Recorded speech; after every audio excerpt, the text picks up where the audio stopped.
Thank you for watching today's episode of Wicked Binge, in which we're taking the cast of Smiling Friends and ranking them from worst to best. This is the Smiling Friends tier list, and while there aren't really any characters who are bad from a writing standpoint, there are some who've left an intentionally negative impact with their limited appearances, and such characters make up the D tier. And taking the bottom spot has to be the one and only Jared Fogle, the subway guy.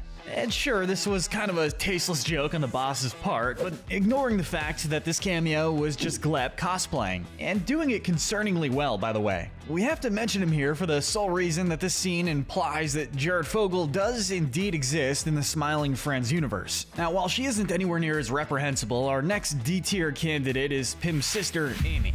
Now, to her credit, or at least not to her discredit, we don't know much about Amy. All we know is that Pym genuinely loves Amy, despite their frequent bickering, and truly believes the feeling is mutual, whereas Amy tells Pym point blank in front of friends, partner, and family that she genuinely hates him. While it is possible that Pym did something to warrant this, we highly doubt it from what we've seen, but sadly, regardless of any blank space in her character, Amy doesn't have any redeeming qualities to balance out her seemingly meaningless hatred of the show's sweetest character. And frankly, Pym hate will not be tolerated on this channel. The next spot goes to Mr. Frog's former producer, Rex. And action! He started out as Mr. Frog's boss, then became Mr. Frog's ex-boss, and finally ended up as one of Mr. Frog's many victims. While eating a TMZ reporter who had nothing to do with his show proved detrimental to his reputation, eating his less than likable boss actually thrust him back into the limelight. And it's not hard to see why. Rex is one of those producers who's so concerned with not offending his audience that he'll ignore everything the people actually want to see.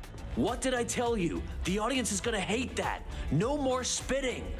And even threaten his workers to conform. This is the guy who keeps insisting every Disney movie needs to be remade in live action, basically. In the meantime, he'll blame just about everyone but himself for its failure, which is extreme narcissism. Maybe he didn't deserve to be eaten alive, but we also can't say that we feel too bad for the guy. There's not really any sympathy, just a little bit of pity. And speaking of Mr. Frog's victims, next is Mr. Bug. His sole purpose is to be gobbled up by Mr. Frog in the most legendary 7 seconds of TV to ever hit the air. While we commend his hard work, we don't commend him taking the credit for the show's success after Mr. Frog is kicked off. You might be a fly, but remember, you'd still be on the ground without Mr. Frog. And let's give a quick mention to Armzo, the duply armed grocery store stock boy who argued with Alan for seemingly no reason. Retail workers are absolute champions for the stuff that they deal with, but that doesn't mean they're always in the right. Wait, hold on, man. I'm in the middle of something here. And we see an example of that with Armzo. Poor Alan is on the wrong end of this psych ward escapee's short temper. He's an unpleasant, unhelpful guy, but hopefully he at least gets some workers' comp for getting crushed by all that canned ink. And finally, to close out our bottom tier, we have Jeremy. During Charlie's brief stay in hell, Jeremy was his only form of hellish entertainment, by which we mean he solely existed to annoy the hell out of Charlie, or annoy the hell into him, I guess. Either way, when a character is literally made to be annoying, it's hard to hate them, but it's kinda hard to like them either, especially when he ignores Charlie's warning to stop jump scaring him. I mean, sorry guy, you asked for that punch. But let's move on to our next section. Characters who at least outweigh their bad traits with good ones. This is the C tier, and kicking things off, we have more of Pym's family, starting with Pym's mom. And yeah, they haven't given her a name yet, but she's certainly Pym's mom. That much is for sure. She also seems to enjoy drinking smoothly animated wine, which is a character trait. Slightly more existent is Pym's one-time love interest, Jennifer. Thanks to Pym's procrastination in regards to getting glasses, he mistakes Jennifer for Shrimp's ex-girlfriend, Shrimpina. This explains why he feels bad for falling in love with her rather quickly, and why he ends up inadvertently setting the two up at the end of the episode. As for Jennifer, despite her small role, she's cute, nice, and she's into nerdy shut-ins. Next up, we have Zoe. She appears in the Halloween and Christmas episodes, briefly in each, and is apparently Charlie's girlfriend. Or was, rather. According to Zach Hadel, who voices Charlie, Gleb, and like half the rest of the cast, she was involved in a bulldozer accident after the end of season 1. We're not sure if this is canon or not, but it is oddly specific. Just one more love interest for now. Next up is Marge Simpson. Oh, you haven't heard of Marge Simpson? Yeah, most people haven't. She's a niche character. All you need to know is that she's the loving wife of Glep, and she seems to be a loving spouse. Next up is a dual entry, William and Wendy Worm. They fulfill the role of bickering news co-anchors who provide exposition alongside a bit of allegedly friendly banter. Yes, and I'm Wendy Worm. Yes, we know. It turns out that they're also secretly rigging the elections by manipulating the mass media. They're perfectly fine characters, but in a world with so many wild and wacky faces, we have to place them just a bit lower, especially since there's not a lot of room for them to shine in a show like Smiling Friends. After all, it is very difficult to make politics something to smile about. But I guess at least it sort of worked for President Jimble, a lamb-loving vice president who was thrusted into his new role after his superior's untimely death. Aside from his concerning addiction to lamb, Jimble is a messy, incompetent guy who regularly nukes civilizations and allies himself with fascist dictators by total accident. He's one of those characters who has a hard time walking the fine line of hilariously incompetent and annoyingly incompetent. But he does learn to accept himself by the end of the episode, and furthermore, to accept the fact that he should not be president. And that's good for him, but for the love of God, someone please get him some napkins. Next, we have a quick mention of Charlie's former friend, Jumbo. Charlie met Jumbo at Mr. Boss's wedding, and the two hit it off pretty quickly. So quick, in fact, that he somehow deciphered what he was saying in his legendary story. He even bought a $600 knife from a guy, which later on turned out to be a fake plastic one. His deception of Charlie loses him a lot of points, as anyone who's been scammed can truly agree with, but at least it made for some funny jokes, if nothing else. It's a gag knife. Oh my god, I paid $600 for that, dude. Oh, That said, to think he was even considered a candidate to be the fifth smiling friend is absurd. You're not Smormu, and you'll never be Smormu. He's irreplaceable. Oh, and also, he touched himself at the boss's wedding, so. Speaking of that wedding, our last spot in the C tier has to go to the boss's now ex-wife, Brittany. When something sets the Smiling Friends off about their boss's new lover, they do some research and discover that Brittany is the literal daughter of Satan and is attempting to suck away the boss's life essence. Oh no, stop! You're embarrassing me! Oh, stop! Taking his company over from behind the scenes like a puppeteer. In short, she's trying to get the Smiling Friends to be owned by the devil. This might actually provide an explanation of why the boss went insane in the Gwimbly episode. So despite her not being a likable character in the least, her intimidating design and her expansion on Mr. Boss's lore definitely gives her just enough points to be at the top of our C tier. And as evil as she was, the fact that she straight up offed herself upon being called out makes us feel just a little bit of pity if nothing else. But let's move on to the more memorable supporting characters. And there are plenty. This is the B tier. And we're kicking things off in this section with the boss's son, Boss Baby. He's had minimal screen time so far, only appearing in the very first episode to be breastfed by his father. He's a cute little guy, or, well, he's a little guy at least, and we can't help but find it endearing that he has such a wholesome relationship with the boss, even if it is a really, really weird one. And speaking of weird relationships, are we not going to talk about how Boss Baby looks like Pim and Charlie in a blender? Like, did Charlie hook up with the boss? Not only is there this scene, but in the aforementioned Brittany episode, Charlie apparently believes he can provide a kiss of true love to the boss. So place your bets in the comments. And staying on the subject of fathers for now, we have Stephen Pimling, aka Pim's dad. While his first impression in episode 1 isn't the best, with him being shown to shout at his family at the slightest inconvenience, he's later shown via a flashback to be protective of his son. When Pim wants to go to the Enchanted Forest, his father warns him against it, saying it's too dangerous to go until he's older. And as we see later on, thanks to a certain hobbit creature, Stephen had the right idea. Plus, he's cosplaying Hank Hill, and who doesn't love Hank Hill? It is very weird that he kisses his son on the mouth though. And closing out Pim's immediate family, we have his cousin, Graham Nelly. When it comes to the Pimling family, we may actually know the least about him. But what we do know is legendary, and that's that he's a damn whiz with the skateboard. It's hard to tell if this fingerboard enthusiast is a teenager or in his 30s, but either way, it's nice that he has an older cousin who cares about him and supports his hobbies. But while he's not a direct family member, Amy's current partner, Alpha, might as well be, with how nice of a guy he is. Unlike Amy, Alpha is relatively quiet despite being absolutely jacked. He's also a sensitive soul, and being exposed to a lot of conflict makes him sick to his stomach. I'm sorry.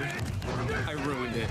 I'm sorry. Essentially the essence of a true chat. In other words, you're just too good for her, Alpha. For everyone who's still there, the TV guy has something to tell you. Come on, you all know what it is. He'd like to offer you some gratitude for watching so far. You could even say it with him. Could there be a more fitting side character to kick off the entire series? And every pilot episode needs an antagonist, so let's talk about the Bliblies. These little magenta creatures will steal paper clips, staples, pieces of cheese, and whatever else they can get their grubby little appendages on. What's worse is that if you find them, they'll lure you into a false sense of sympathy and security, only to shank you when you least expect it. They also know both what crucifixion is and how to do it. And all that is to say, if you even suspect you have some of them, you better call Desmond. Next, we have the third episode's main client, Shrimp. Being dumped by his girlfriend Shrimpina sends Shrimp into depression, and Charlie and Pym try everything they can do to cheer him up. While Charlie tries to encourage Shrimp to move on and work on himself, Pym works on setting up Shrimpina on a surprise date with him so he can win her back over. We respect Shrimp's willingness to work on himself, but even more so, we have to respect loyalty to his girl. He didn't want just any girl, he wanted Shrimpina. And while he didn't get her back in the end, he did get Jennifer, someone who accepted him for who he is. Perhaps the series' greatest mystery so far, aside from the whole boss sex Charlie theory. Wall Guy from the very first episode is up next. For some odd reason, this squatter wants to look at something on his computer so horrific that he can only do it inside of the Smiling Friends building's walls. Yeah, not really your business though, is it? While he's pretty rude, the sheer absurdity of the situation is hilarious, and he's also voiced by Mike from Stranger Things, which doesn't tell us anything about his character, but it's kinda cool. Nearing the end of our B tier is the owner of Salty's, Simon S. Salty. It's a shame we only got to see him after he'd already died. Like any fast food joint, Salty's was notoriously unhealthy, until the health department forced it to not be unhealthy anymore. This made its charismatic namesake the victim of literally 7 murders, each for a different reason related to the guy just trying to run his restaurant. And to close out the B tier, let's do a quick lightning round for Salty's mascots. First is Crazy Cup, a man with a truly unfortunate stomach condition that makes taking off and putting on his costume a living hell. Then there's Ketchup, who greets the customers and honestly does the least convincing job of defending himself. He's outdone by Salt and Pepper, whose motives for both murder and seemingly for existing in general is to kiss in the supply closet, or literally wherever they can. Mustard gets a high ranking just for the fact that she's a condiment packet who managed to seduce the restaurant's owner, which will never not be funny. And finally, the best of these murderers have to be the Fun Twins for their wonderful storytelling talents, even if they have nothing to do with the murder itself. Honestly, that just convinces me that they had the most brutal methods of all. Oh, and we also can't forget about Grease, one of the only mascots who was actually honest and didn't kill Salty. This is especially noteworthy when you think about the fact that Salty's healthier menu items would probably affect the literal embodiment of Grease more than anyone else. What a truly merciful soul. Oh, and fun fact, apparently Grease was originally going to be voiced by Chris Chan as a cameo appearance, but it didn't work out, which was a major bullet dodged. And rounding out the B tier is the Century Egg, who was chained up in the basement by Salty after his menu item didn't sell well. Secret room! Surprisingly, he also wasn't one of the murderers, despite having by far the most valid reason for it if he did. But he did ultimately help solve the case with his ridiculously huge amount of security footage, making him a hero despite his circumstances. Now, if you aren't already smiling, worry not, because we've reached the A tier. And this is where we start getting into the most memorable characters in the show. First up, we have the character Doug. While we expected the episode with the dude called Professor Psychotic to be a wacky adventure about a mad scientist's quest to conquer the world, we aren't upset with what we got, which was a story of 2 arguing brothers learning to respect and accept each other. Despite being reasonably upset with his brother's squatting and his inconsideration for his housemate, Doug still cares deeply for him and wants the best for him. Unfortunately, his younger brother, Professor Psychotic, is less selfless. When he's called out for his inconsiderate behavior at their house, which is fully paid for by Doug, mind you, he resorts to insulting him and insinuating that he failed their deceased mother by working so much. While he's a huge jerk, he's pretty entertaining. Hello, I am Professor Psychotic. I'm making an egg with my DNA in my evil laboratory. and thanks to his new creation of Eggborn Life, ended up mending the broken bonds between the two of them in an unexpected way. If you thought Brittany was terrifying, let's not forget about the Forest Demon. In a show as absurd and hilarious as Smiling Friends, a Halloween special monster could have gone one of two ways, either hilarious or absolutely terrifying. Impressively, he manages to be both. His chasing of Pym is genuinely terrifying and might have you worried for the little guy's safety, but when he's called out for his use of blackface, he meets justice in a pretty well-deserved way, even if it is for the wrong reason. The Forest Demon's existence is the whole reason that the party bro / rotoscope guy is this high on the list. Sure, in episode 1, he made a pretty bad first impression. We'll say it again, but Pym hate is not tolerated on our channel, especially if this Mike Ehrmantraut lookalike is gonna call him old. Well, I mean, I'm not that old. But that being said, he was more than willing to call out the demon for what he thought was blackface, and in the process, he ended up opening the door to his defeat. The guy saved Pym's life, and that's enough to give him a pretty high spot. He may be a jerk, but he's no monster. And continuing the trend of jerks is our next character, James. Appearing in the legendary Gwimbly episode, he's the main antagonist of its B-plot, abusing the Smiling Friends policy of making all of its clients smile no matter what to turn Charlie into his heavily mistreated manservant. It's a fun B-plot, especially given how purely unlikable James is, and you even feel a bit sorry for him in the post-credit scene, where he's reflecting on his misdeeds while pondering a framed photo of Charlie,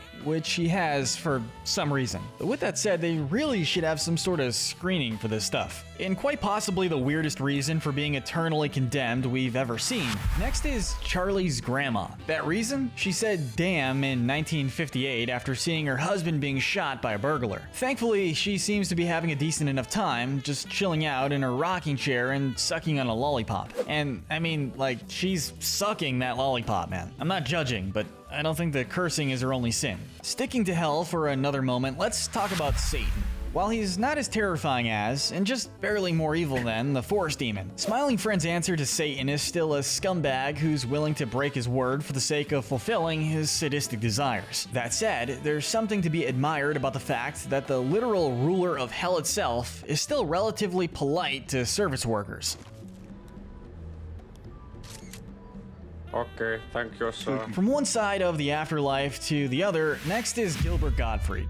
Since he's sadly no longer with us, we can only hope that Gilbert Gottfried can rest in peace knowing that his final role in our mortal realm was God himself, who saved Charlie from the clutches of the devil and gave him another chance at life. It would be impressive enough for a character to just do that, but to be voiced by Gilbert Gottfried on top of that, we're being generous to the other characters by even placing him this low. It's time to talk about the Smiling Friends' very first on-screen client, Desmond.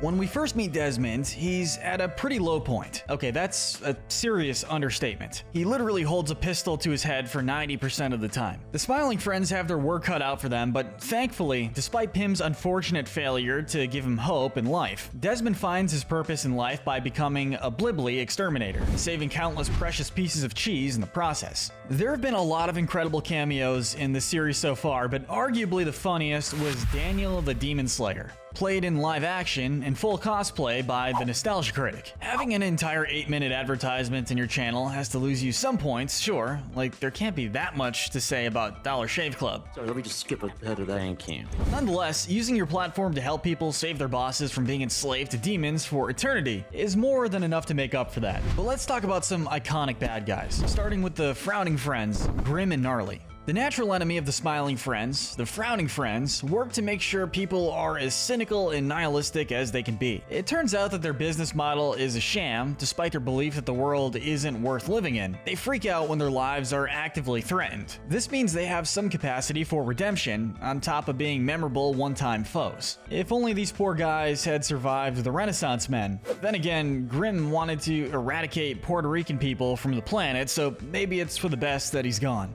One of the newest villains, Mr. Landlord, is up next. He might honestly be the most hilariously over-the-top villain yet, and in Smiling Friends, that's really saying something. In A. Allen Adventure, he spends $750,000 and 8 months of planning on getting Alan to hang out with him. To smoke weed, drink diet soda, and play Burnout Revenge for the PS2 was all he wanted. Even crazier is the fact that he was willing to blow up the town if Alan didn't cooperate, which makes us wonder why he didn't just open with the bomb thing in the first place. Yes, all me. The whole thing cost me $750,000 and over 8 months of planning just to lead you right here into the palm of my hands. This guy was an absolute menace, but you can't help but feel kinda bad for him. He just wanted a friend. Terrorism isn't cool, but neither is being alone, you know? The main antagonist of Gwimbly's iconic adventure, the CEO, is up next. This absolute neckbeard of a man is a hilarious caricature of game developers who don't care about their fans. It's my IP to sit on and do nothing with. He's so unlikable that he somehow circles back around to being sort of endearing.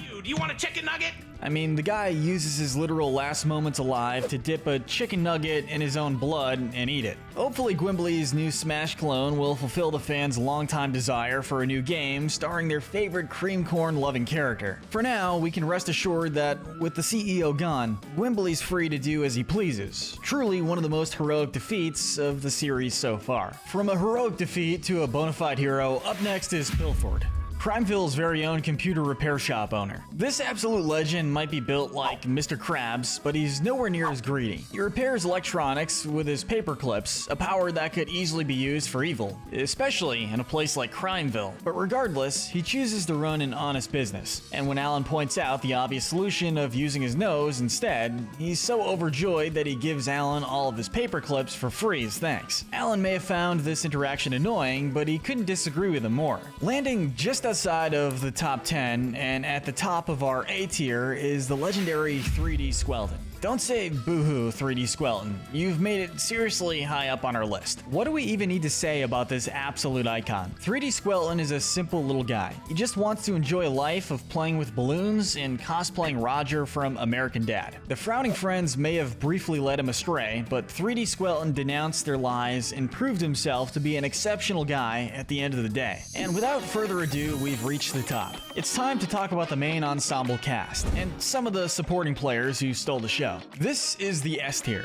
Now, guess who's kicking this category off? If you guessed DJ Spit, then get out of my head, man. Knock your head up, man. I knock your head up, man. If you ever saw me, look at this guy. DJ Spit is an absolute menace, but in a fun way. He'll do everything from stealing a box of paper clips and a freaking helicopter to threatening you at gunpoint if he even suspects you of messing with his head. The guy is legitimately insane, and he's one of those characters who only gets funnier the more you see him. Take his appearance in Allen Adventure, where he proceeds to buckle the box of paper clips into the helicopter, but not buckle up his own seat, even though he's driving. He also unloads on military aircraft with a machine gun, all the while insisting that he didn't do anything. On top of his chaotic personality, DJ Spit is used sparingly enough to where we won't be getting tired of him anytime soon. We can only hope he was one of those animatronics the landlord mentioned, because we really want to see more of this guy. Surely the landlord didn't outlive him too, right? One character who's definitely dead and gone, however, is Mip from the Enchanted Forest.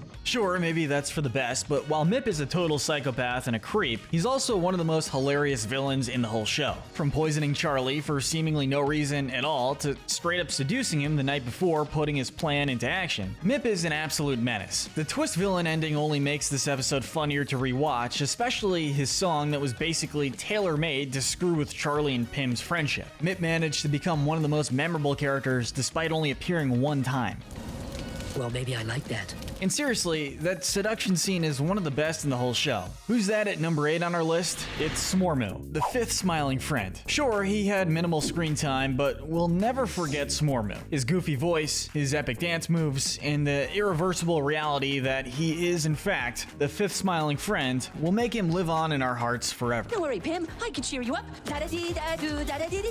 Truthfully, Smormu would have known that if he appeared for more than one episode, he'd completely overshadow the rest of the cast. It takes a truly selfish man to die for the sake of his friends, so thank you for your sacrifice, Smormu. It's because of you that we can see more of characters like Mr. Frog. Fun fact, originally Smiling Friends was actually going to be about Mr. Frog and his struggles with a life of fame. This ended up being scrapped, but Mr. Frog was not. He's a recurring character in the show with a hilarious 47-season show, at the end of which he always reminds the audience that he loves them. While he does love his audience, Mr. Frog does not love being a functional member of society. Hello, but I'm not sorry.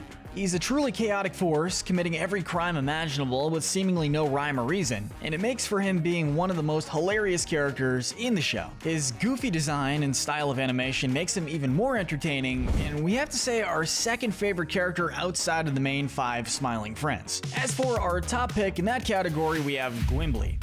That'll be $5. We take Venmo. No? Okay, I guess we can say a little more about Gwimbly for free. From that goofy, nostalgic PS1 graphic energy he's got going on, to his struggle to regain control of his career, Gwimbly is equal parts hilarious and sympathetic. His desperation to make money by means of paid cameos and even emotes is proof of how in touch the crew behind Smiling Friends is. This is one of the most genuinely funny cartoons airing, and Gwimbly is a prime example of why. But I can't do my iconic Gwimbly victory dance for only $5. I take Venmo. No. Every detail of this character is just tailor-made to be as unusual and funny as possible. Okay, I guess just this once I can do it for nothing. Ew, ew, ew. From asking for creamed corn right after nearly passing out to threatening to use his Gwimbly gun on the CEO for insulting him. We're definitely rooting for Gwimbly. And just like him, we dearly mourn the loss of Mr. Millipede. It takes a truly great character to speak out against the American fentanyl crisis. Ew, ew, ew. But now we've entered the top 5, and believe me when I say these 5 in particular were really difficult to rank. And I'm clarifying that because I don't want you all to crucify me for putting Glep in 5th place. Unlike the other characters who seem to have their own specific roles in the company, Glep is just a silly little guy who does whatever is needed of him. Whether it's working as a gardener for the boss's wife, dressing as Jared Fogle for a practical joke, or becoming the successor of Mr. Frog on his own show, Glep does it all, and he does it while speaking with such eloquence that even Boomhauer's poetic way with words pales in comparison. That's great, man. That look like a damn apocalypse now, man. And I'm lying on the horror. The horror. Being a jack of all trades who rarely takes attention away from the other characters makes Glep one of the most endearing characters in the show. And come on, just look at the guy. Look at the way he eats french fries. It's just impossible not to love Glep. And it's only gonna get tougher to put these guys in order from here on out. Next up is Alan, who I frankly wouldn't be hesitant to call my favorite character if you asked me point blank, which is something I could say about all of the S tier. All of the Smiling Friends characters have fun voices, but Alan stands out in that regard. But let's go somewhere else. I don't think it's safe to talk here. Why? Because of the eyeball. Because of the eyeball. He sounds like a cross between Squidward and Cleveland Brown, if they were both hit with tranquilizers. Here, please hit me as hard as you can. Alan's cynicism is hilarious. He initially seems like a neurotic weirdo, obsessively counting paper clips and other office supplies, and being petty with rude employees, like that spider-armed asylum escapee. But what elevates Alan so high is just how surprisingly nice he is. You look at a character as cynical as Alan and assume he's gotta be a pretty abrasive guy. But while Alan is overly cautious and pessimistic, he's still generally nice to the people around him, even when he gets annoyed with them. Heck, he even tried to make peace with the Bliblies. He just wanted his cheese, man. Think of Alan as a more bizarre, less arrogant answer to Squidward from SpongeBob. He's grouchy, cynical, and sometimes insensitive, but he's a genuinely caring guy who works to help people. In 3rd place, we have the Bronze Medal of Greatness, but I totally forgot who it goes to. Can you help me out here, Mip? It's you, Charlie Dompler. Every series needs a straight man, and while we've seen a lot of not straight stuff regarding Charlie, he nonetheless fulfills that archetype perfectly. No, I'm the one who's honored to be in the presence of such a hero. He isn't as optimistic as Pim, but he also isn't as cynical as Alan. Charlie's just a chill guy trying to live his life in an honest, relaxed way. He's more than happy to work alongside his friends at the Smiling Friends company, making people smile however he can. Despite some occasional frustration, he's incredibly loyal to his friends and duties. In Mr. President, for example, he refuses to help the Secret Worm Society get Mr. Mr. Frog elected, not because he doesn't want to, but solely because he doesn't want to betray Pym. It would be easy to write Charlie as Pym's total antithesis, being grouchy and mean in opposition to his friendliness and optimism, but Charlie is just as nice of a guy as Pym is. He's just a bit more of a realist and is more easily overwhelmed by how bizarre the world's situations can get with him. Charlie is a good guy and a character the series truly wouldn't be complete without. You could make a strong case that he's the main character of the main characters, and someone the series really couldn't function without. But while it was insanely hard to choose between the two main characters, we have to give our silver medal of greatness to Pym Pymling. In a series full of cynicism, absurdism, and man-made horrors beyond our comprehension, Pym is the guy who ties it all together by being an absolute delight. First of all, just look at him. He's adorable, he's built like a little Muppet guy, and the fact that he doesn't have an official plushie or anything is honestly just criminal. What's so endearing about Pym is that he'll take on the most unusual, unlikely, frankly concerning of jobs with genuine optimism and care. Whether it's helping the incompetent President Jimble stay in office, or helping the forlorn Desmond find hope in the world, Pym is eternally sweet and caring. We made the same comparison in our good to evil ranking, but Pym is very similar to SpongeBob from the earlier seasons. He's kind, sensitive, and optimistic to a fault, but he's also more soft-spoken and conflict avoidant, making him a relatable character for those of us with that lovely blend of extroversion and social anxiety. He's not perfect either, though. As seen in the Enchanted Forest episode, when he becomes jealous of Charlie, he can go pretty far off the deep end. But this imperfection doesn't make Pym any less lovable. On the contrary, it cements him as the heart of the series, who really ties it all together. Every edgy, absurdist comedy needs a wholesome character to keep spirits up, kind of like Gurr from Invader Zim. That's Pym for Smiling Friends. But while the top spot was not easy to decide, we decided to give the gold medal to Mr. Boss. From his very first scene, breastfeeding his infant son, you know exactly what you're getting into with Mr. Boss as a character. And that is absolute chaos. Frankly, Mr. Boss just embodies the show in general. Never has such a genuinely well-intentioned guy looked and acted so freaking creepy, man. Yep, guess I'm ugly. 1 second he's tenderly feeding his infant son, and the next he's threatening to assassinate rival businesses or political candidates. 1 second he's giving out thoughtful gifts to his workers, and the next he's getting brainwashed by Satan's daughter. Mr. Boss is a true chaotic neutral character, in the sense that you never know what he's gonna do next. That's exactly what makes him the funniest character in an already hilarious show, though. Seriously, that Jared Fogle fake out was insane. He goes, cuckoo, cuckoo, cuckoo. But what cements Mr. Boss as our pick for the best character in the series? Simple. When you think of adult cartoon characters with similar chaotic energies, like Peter Griffin, Eric Cartman, or Roger Smith, you often think of them as a totally depraved, amoral character. Mr. Boss could have still been entertaining had he gone that route, but he takes the high road. While he's no less chaotic and unpredictable than those aforementioned characters, he stands out by being a genuinely caring, decent guy.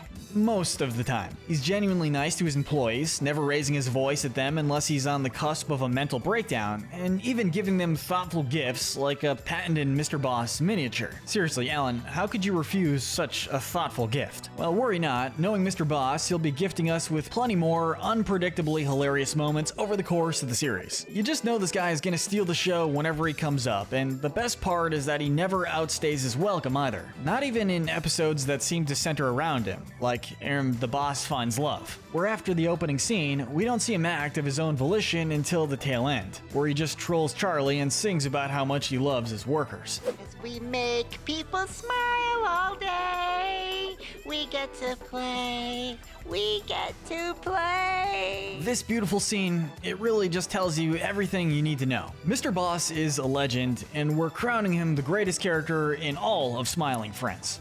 With Season 2 just on the horizon, today we're taking a look at Smiling Friends and ranking every character from good to evil. Spoilers ahead. And like usual, we'll be starting with the most noble character and working our way down to the most evil. These characters are the good, and the winner of our gold medal of good truly needs no introduction. It's Smormu, the fifth Smiling Friend. The smiling friends are always there to help people smile, but that raises the question, what happens when they need to smile? Smormu is the much sought after answer to that question. He's elected as the 5th smiling friend in episode 3, and by the end of that very same episode, he's already on the job, dancing and singing to cheer Pym up after a job gone wrong. For him, at least. Smormu was truly a kind soul who devoted himself to cheering up the people around him. Such impeccable musical talent could have easily been used to enslave all of us, but he only wanted to put smiles on the faces of the world's people. Our only mark against him was that he tragically died by the end credits. Why did you leave us, Smormu? But at least he's up there in heaven, alongside Gilbert Gottfried himself. Yes, really, and no, that wasn't a typo. There's no shortage of cartoons that have depicted God in very different ways, and Smiling Friends was one of the best. This is due in no small part to it being the first and only show to have given God one of the legendary Gilbert Gottfried's final performances before his passing. Here's to hoping God liked his performance, because we know we did. In the Christmas special, Charlie dies and doesn't come back. God gives Charlie a second chance after his untimely death by sending him on an adventure through hell, which actually isn't quite as bad as it sounds, to face his problems. When Charlie manages to make the devil smile in exchange for a return to the living world, God rescues him from being tortured by Satan when he threatens to not hold up his end of the deal. I hope you learn from this cool experience. It would have been nice to give him some clothes before waking him up, but you know what? Raising him from the dead was more than enough to make up for that. Our bronze medal of good has to go to Jennifer. Thanks to Pym's almost impressively poor eyesight, he mistakes a lady named Jennifer for Shrimp's girlfriend, Shrimpina. I have never met this woman in my entire life. And she may not be her, but she's nice, she works at a coffee shop, and she's into gamers with zero social skills. In 4th place, we have the first member of the main cast, Pym. Of all the smiling friends, Pym is the kindest and most outwardly caring of the bunch. He's devoted to never giving up on a client, even when it seems impossible, and takes that sense of optimism everywhere he goes. He's always ready to help, whether it's gathering firewood from a mysterious forest or dedicating himself to a client anyone else would see as a lost cause. Hey there, little guy. What's got you upset? Pym is also willing to make sacrifices for the sake of others. When he falls in love with a woman named Jennifer, he's tempted to go on a date with her instead of setting up one with Shrimp like he promised. But while he comes close, the sight of Shrimp crying at the bar with Charlie is enough to get him to do the right thing. This sense of compassion and positivity is at the heart of Pym's character, and really makes him a very SpongeBob-esque protagonist. Just a nice, cheery guy who wants people to be happy. Unfortunately, Pym's best characteristics are also his biggest weaknesses in terms of character. At times, he can grow critical of others who aren't as positive as him, which does reveal that he has a little bit of an ego. Pym can be very inconsistent on getting his way, and he's easily at his worst in the episode Enchanted Forest. Here, he's eager to help the princess of the Enchanted Forest smile again, and maybe do a few side quests here and there like he always dreamed of. But he ends up overwhelmed with bitterness and jealousy when Charlie becomes a hero and takes on all the side quests Pym wanted to do, and his subsequent violent outburst earns him the Envy Sinner Medal. But despite these faults, Pym will always apologize and do his best to right any wrongs he commits. At the end of the day, he's a loyal friend and an altruistic guy who just wants to create as much happiness as he can. Hello, sir. Why the long face? It is still weird that he kissed his dad on the mouth, though. Now it's time for our other main character, Charlie. Charlie is by far the more cynical of the main pair, given his more realistic approach to his work as a smiling friend. We have to give him a lot of credit, as we do all of the main cast, for all of his good deeds done through working for them. Charlie works hard to put smiles on the faces of even his worst clients. Like, seriously, nobody would blame you for bailing on the dude who literally ripped your nose off your face. That is dedication. But as for why he's a bit lower than some of his buddies, well, while Charlie's cynicism is sympathetic to an extent, he can sometimes cross the line into borderline callous territory. I actually thought it was pretty good. I liked it. Most notably in his work with Desmond in the first episode. Calling someone a lost cause while on the job probably isn't the best way to handle things. Pip, did you want to show Desmond anything else, or we good? Regardless, Charlie's always trying, and he has genuine compassion for the people around him, even comforting Shrimp when he's brokenhearted about losing Shrimpina. Plus, again, we can't put a guy who devotes his life to making people smile at a charity as anything short of a good guy. True to his name in every sense of the word, Shrimp is a shrimp in both the literal and metaphorical sense. Cooked shrimp. That doesn't mean he's any less of a decent guy though, although his depression at losing his girlfriend turns him into even more of a shut-in than he already was. He is a nice dude who just sincerely wants to win his ex-girlfriend's heart back. He may have lost that battle, but honestly, going from a shrimp to a full-on human lady as a partner is a pretty good upgrade. In the realm of minor characters, we can't forget about 3D Squelton. 3D Squelton is a simple man. He loves balloons, he hates lies, and he's constantly feeling the weight of despair by how much evil is in the world. 3D Squelton just doesn't see a point in living anymore. What's the point? Oh, boo-hoo-hoo! Relatable on all accounts, really. But let's talk about the strangest character, Glep. This little green dude is a poet whose words transcend space and time itself. Glep really just likes to do his own thing, whether that's trying out to be the new Mr. Frog or planning to do some lady watching in Brazil. Nonetheless, Glep is a friendly guy who's never out to hurt anyone.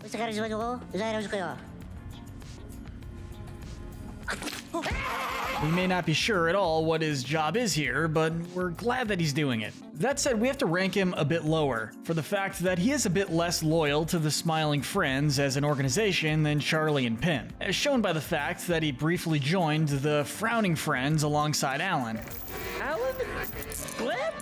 They have a better 401k. Sorry. Now, money is one thing, but choosing domestic terrorism over charity is not cool. And at the tail end of our good section, we have the last smiling friend, Alan. While at first glance he might seem a bit callous, Alan is far from a bad guy. On the contrary, sure, he's less outwardly friendly than Pim, Glep, and even Charlie, which makes him seem less than approachable at first. But Alan's still working hard at the company to bring people smiles and help wherever he can. Yeah, bye.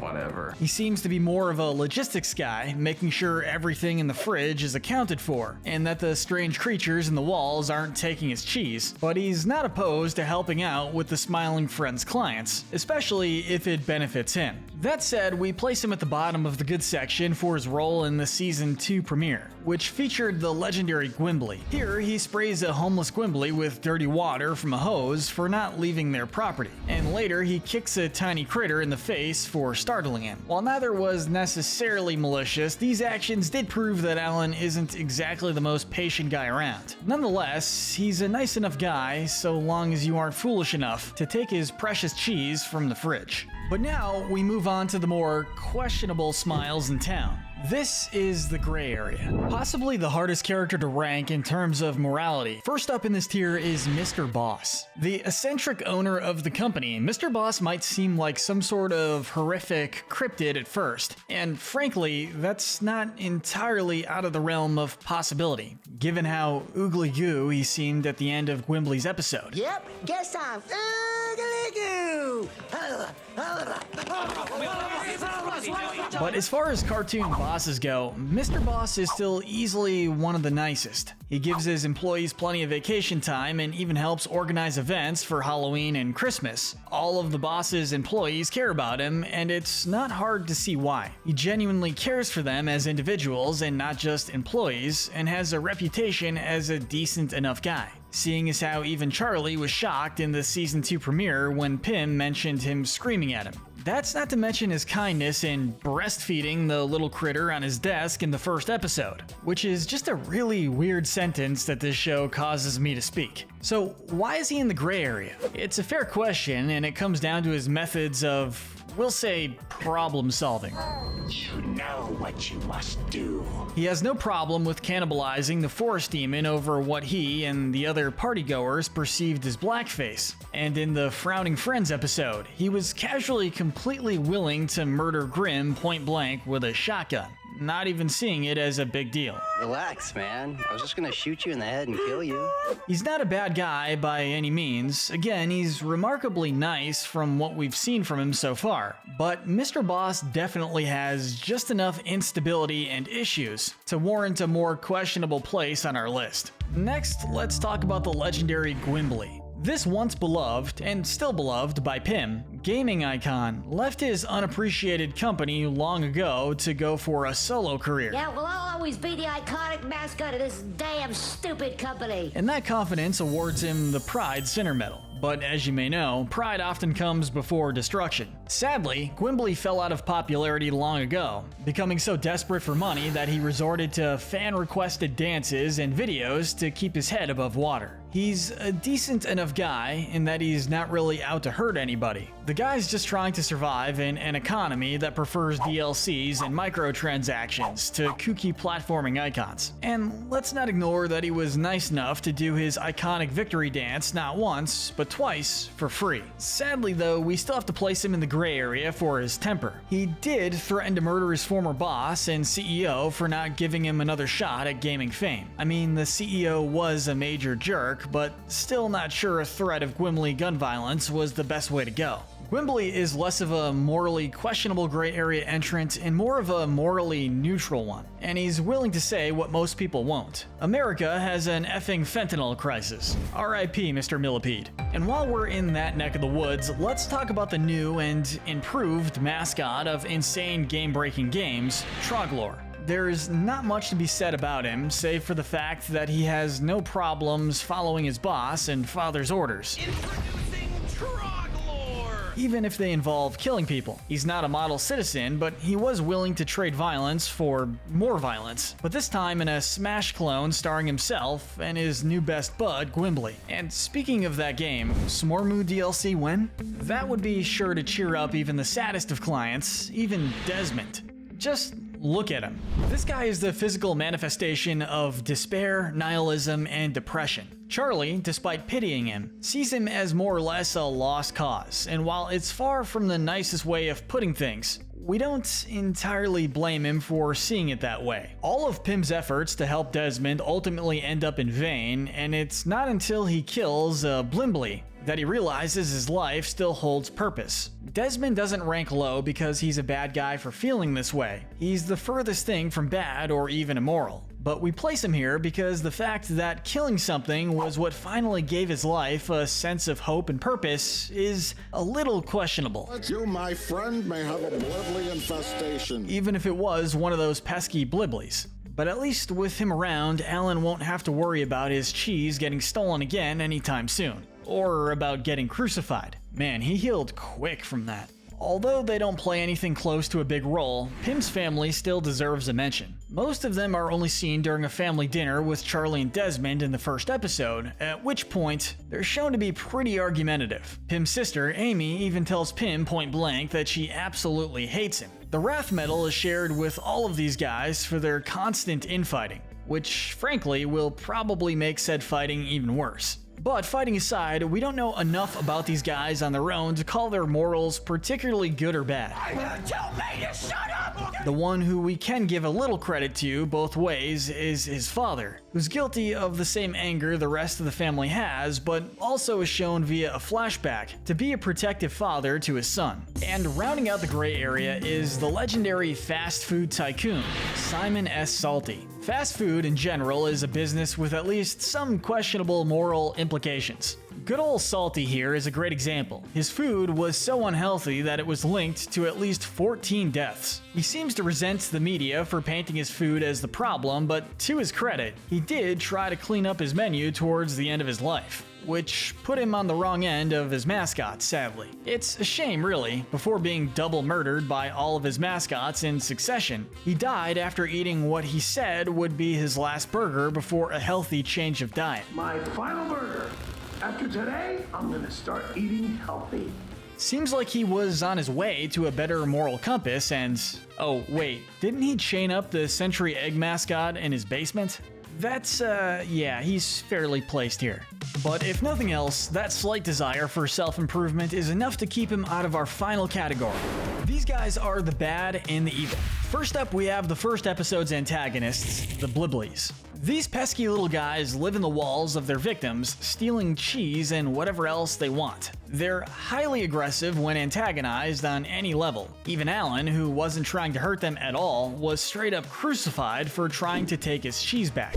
We thought it would make sense to put them much higher given the sheer amount of destruction and violence they're capable of. But then we considered the fact that not only do Blibblies seem to have subhuman intelligence, but they don't seem to want to hurt anyone so long as they don't try to get back the food they stole fair and square. As such, they're definitely bad, but they're the least bad of the series' antagonists so far. Next, we have the first of the Frowning Friends, Gnarly. The Frowning Friends are, as the boss puts it, competition for the Smiling Friends. And as their name suggests, their goal is basically the opposite. Instead of giving smiles to people who ask for them, they take smiles away from others by dashing their hopes and dreams into pieces. So what do you guys even do? Shut up, man. Gnarly is only this low because he's the less evil of the two. Which brings us to Pym's evil counterpart, Grim. He's every bit as determined to spread hopelessness and depression as Gnarly, but with the added bonus of wanting to eradicate all Puerto Rican people from the planet. What do you say? What? A statement he quickly retracts so as not to lose the people's favor. While the Frowning Friends are awful, we don't drop them any lower because of the fact that, by Grim's own admission, they're only telling the truth, even when it hurts. What they're doing is still definitely malicious, but if nothing else, they aren't exactly being deceptive about it. There's also their realization that happiness feels good in their final moments. If they had lived longer, maybe we would have seen a redemption arc.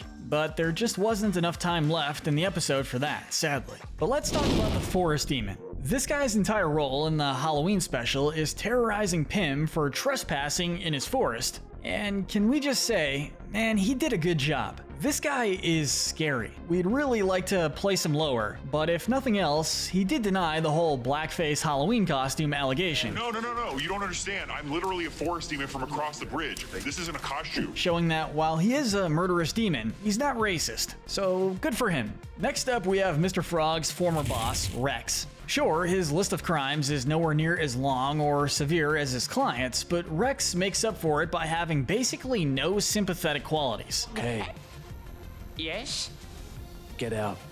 Now. He coldly insulted the actors trying out for Mr. Frog's replacement and pretty much showed no appreciation to either Mr. Frog or his temporary replacement, Glep, even threatening the latter to get him to follow his own directions for the show. Tack on his physical and verbal abuse of his employees, and you've got a real scumbag who definitely doesn't deserve to be running things. Though, admittedly, we're not sure if being eaten alive was quite a proportional response.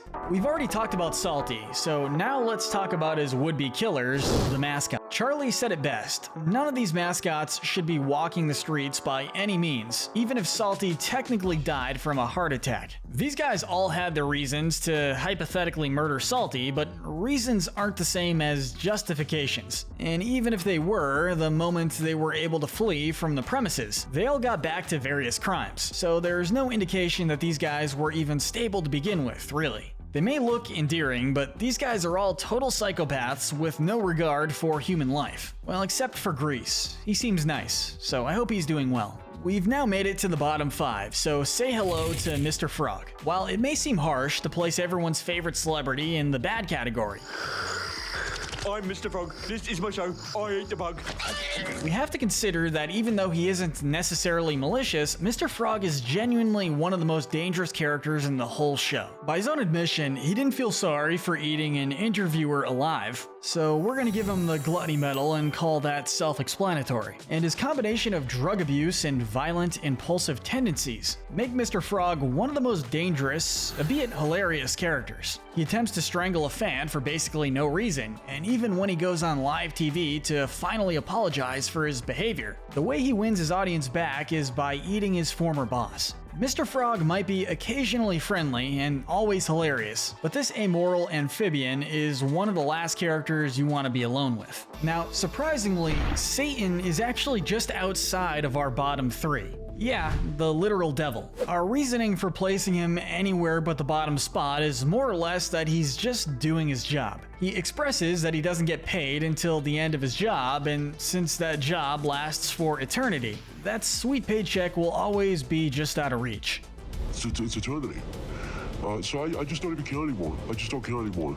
So it's hard to blame him for getting complacent. And he's even decently nice to delivery drivers, which is a good trait a lot of people lack. Unfortunately, Satan is still, well, Satan. He may not be the pure evil image he's usually thought of as in this show, but he still derives immense pleasure from torturing people, especially if they piss him off. He even goes back on his deal with Charlie to let him go back to Earth if he makes him smile. Being a devil is one thing, but being a devil who doesn't keep a deal is a whole new level of evil. Regardless, our last three characters are truly pure evil. The bronze medal of evil has to go to the CEO. At first, the CEO might seem like, well, the stereotypical CEO. He's greedy, gluttonous, and rude, refusing to give Gwimbly another shot in the studio he launched into success in the first place. Though he was kind enough to offer him a chicken nugget.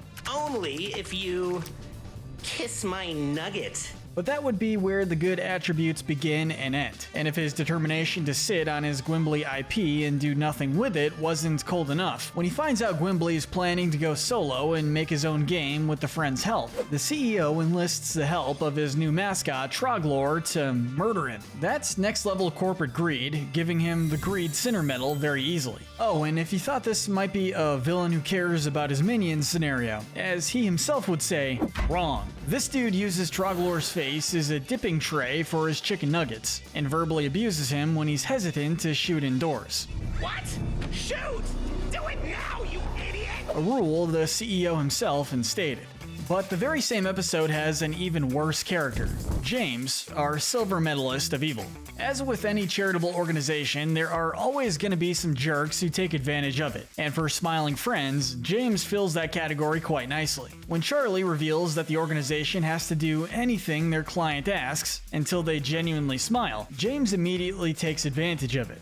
Wait, so can you make me smile then? He berates him, destroys his property, rejects the very food he asked for, and worst of all, he straight up rips Charlie's nose off his face. Frankly, we really wish we could give him the gold medal. But then there's the post-credits scene of the episode where it's suggested he struggles with substance abuse and actually regrets driving away Charlie, who he describes as the only person who really cared about him. We do hope James gets the help he needs, but, well, maybe part of that help is a restraining order from Charlie and the company. Now, this might be a bit of a hot take, but we're giving the gold medal of evil to Mip, the false hero of the Enchanted Forest. Throughout the episode, he seems to be a genuinely good guy. He rescues Charlie and Pim from being cooked up by a witch, heals Charlie's headache via a potion, and even helps him become a hero worthy of delivering a special package to the princess. That said, all of this mistaken good nature is the exact reason he's at our bottom spot. Because despite appearances, Mip is the furthest thing from a hero. That potion he gave to Charlie, it affected him well into the next day, so there's no telling what he tried to do to him. As for rescuing Charlie and Pim, well, it turns out he was never a hero at all. He just wanted someone to deliver that special package to the princess, who reveals that he's been stalking her. He's my stalker. So yeah, we gotta give him the Lust Sinner Medal. But it gets worse. Mip's special package was actually a freaking bomb. This guy planned to turn Pim and Charlie into unknowing suicide bombers for the princess, and the fact he insisted on sending someone else to do so implies that he was definitely willing to do it again in the future. Mip is getting pretty sleepy. Mip was an absolute menace, and we can only hope that melting actually was a death, and not just a weird witch, hobbit, whatever he is thing. One of the many things that make Smiling Friends stand out from other adult animation is the fact that the characters actually like each other. Sure, they might argue here and there, but there's a weirdly wholesome aspect to their bonds. No biting, okay? You my good little baby, huh? So today, we're ranking Smiling Friends relationships from healthy to toxic. As per usual, we'll be starting with the healthy relationships before we move into the more questionable categories.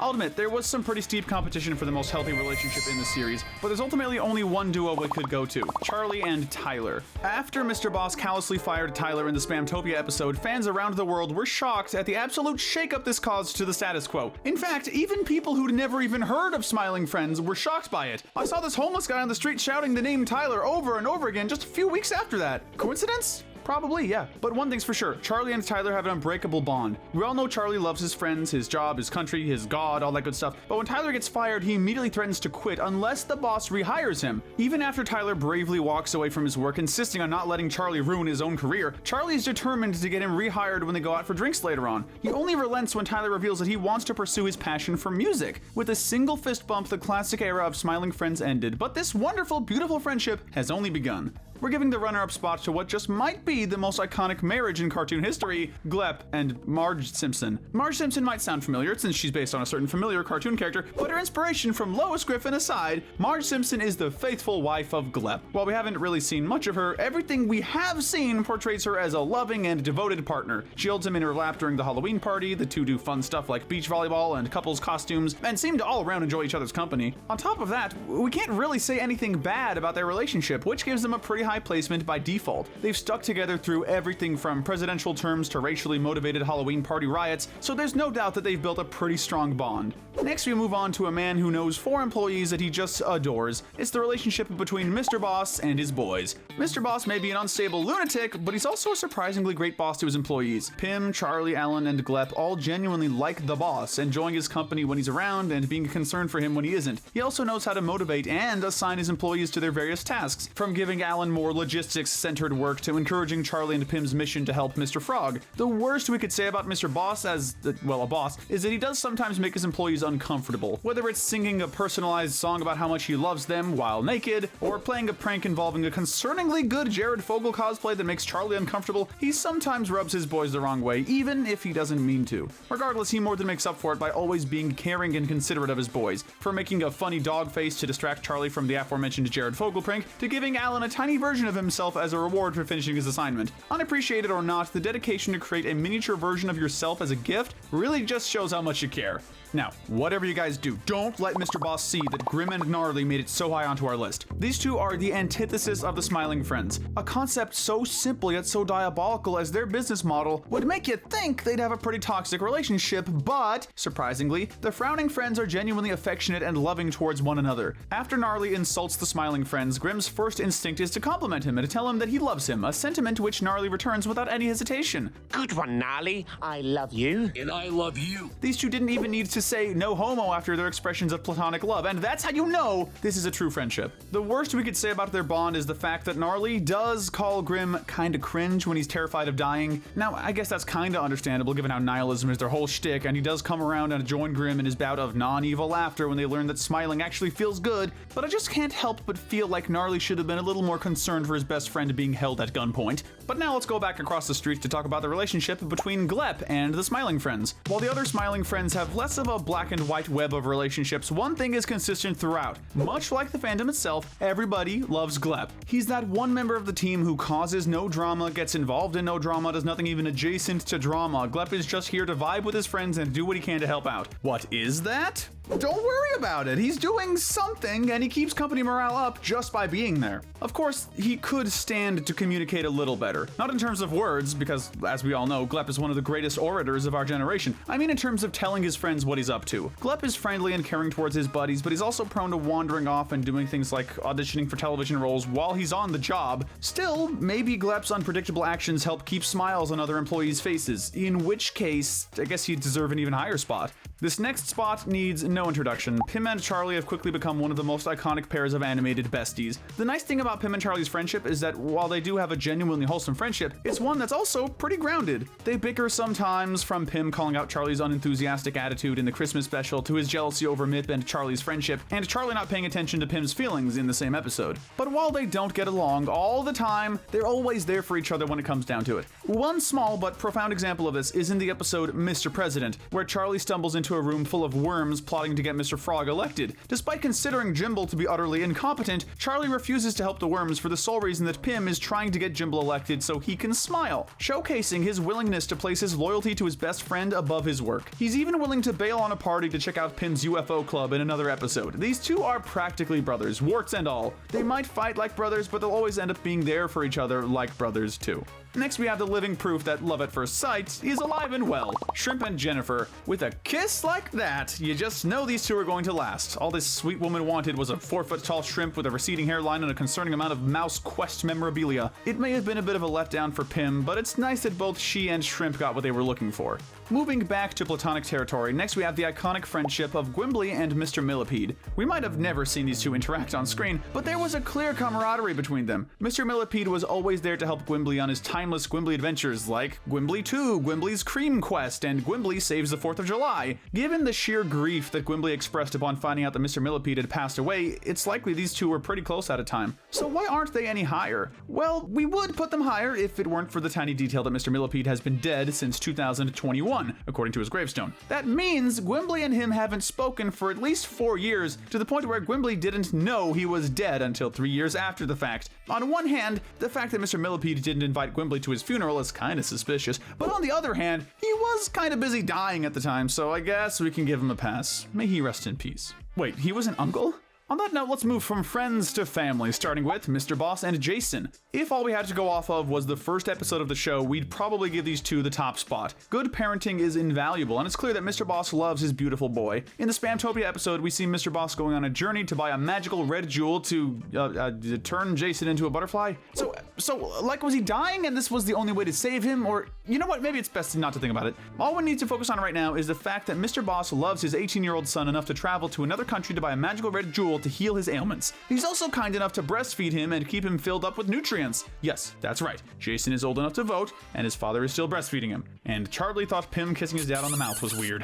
Next is a quick mention to the relationship between Charlie and his grandma. We may not have seen much of their bond before her untimely death, but when Charlie runs into his grandmother in hell, we get the sense that they got along pretty well. Charlie sympathizes with her, saying, rightly so, that she really shouldn't be in hell for saying damn in 1958 after watching her husband get shot by a burglar. Likewise, his grandma offers him information on where to find Satan and even offers him a piece of disgusting hard candy for the journey. What a sweet old lady. I'm gonna pass on the candy though. And closing out this category, we have the relationship between Pim and Rotten the Snowman. Just in case anyone hasn't heard that iconic song, Rotten the Snowman was a jolly, horrified at the reality of death soul. When Pim brought him to life with a magical or toxic waste-infused flower, he didn't begin to dance around. Instead, he began to enjoy life with his new best buddy, Pim. Unfortunately, when Pim lets it slip that death is an inevitable reality of life, Rotten ends up horrified, leaving Pim and the gang to find any way they can to bring him somewhere permanently cool so that he can live forever. Which worked pretty well until that absolute force of chaos knocked his cooler over at the beach. His life may have been cut short, but thankfully Rotten found a new purpose as the ocean,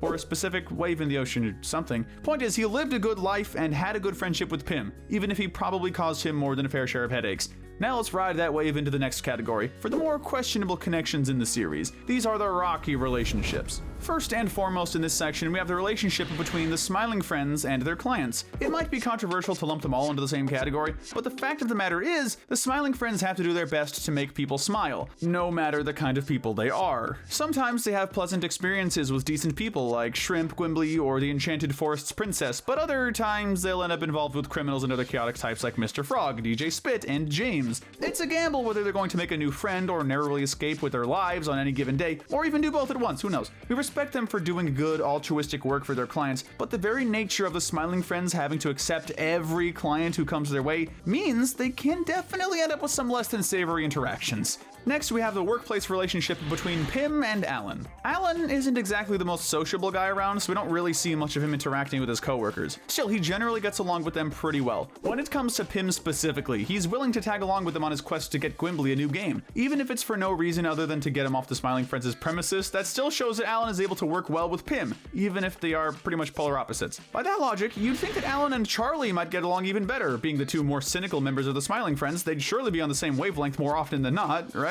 But surprisingly, these two don't get along as well as you might think. Alan nommed Charlie's nose in episode 1, and while it was likely an effect of being crucified earlier, it's still worth mentioning for the lasting sense of discomfort Charlie felt as a result. He called Alan out for it later on in season 2, and we see throughout the rest of their B-plot that they tend to bicker a lot. When they believe Jason has died on the job, they almost immediately get at each other's throats and start a full-on physical fight. I can't blame them for being terrified that Jason was dead, but the fact that it escalated so quickly definitely says a lot about how incompatible they are in one-on-one situations. Their relationship isn't toxic by any means, though. They get along well sometimes, like when Charlie complimented Alan's idea in the season 2 finale. They can get along just fine, they just seem to work better in a group. Although, admittedly, even in a group setting, Alan refused to tell Charlie what Dr. Monster was. Really makes you think. Former arch-enemies Gwimbly and Count Groxia are up next. While spending a whole cult classic video game series beating each other up would usually leave some negative feelings on both ends, Gwimbly and Count Groxia are actually pretty chill for a pair of former video game nemesis. I mean, the fact that Groxia even bothered to listen to his old frenemy's request to join in a new gaming endeavor says a lot about their professional relationship. It's clear these two respect each other, if nothing else. But sadly, they're just in different phases of life now. Groxia has a wife and a collared white shirt. That's proof that he's got too many responsibilities to be playing around with indie projects. But hey, maybe he can join as a DLC for Gwimbly's Smash clone eventually. From one pair of old acquaintances to another, next we have the friendship between Oscar and Pim. These two were childhood pen pals, with their long-distance friendship being the reason Pim was able to speak Spanish in the first place. Unfortunately, the cultural gap between Pennsylvania and Spamtopia is a pretty broad one, so when Pim accidentally glanced at Oscar's giant eye, he got himself and Mr. Boss an appointment with the Executioner, who just so happened to also be Oscar. Thankfully, once Oscar recognizes Pim as an old pal, he spares his and the boss's life, recalling how Pim helped him through his insecurity about his eye.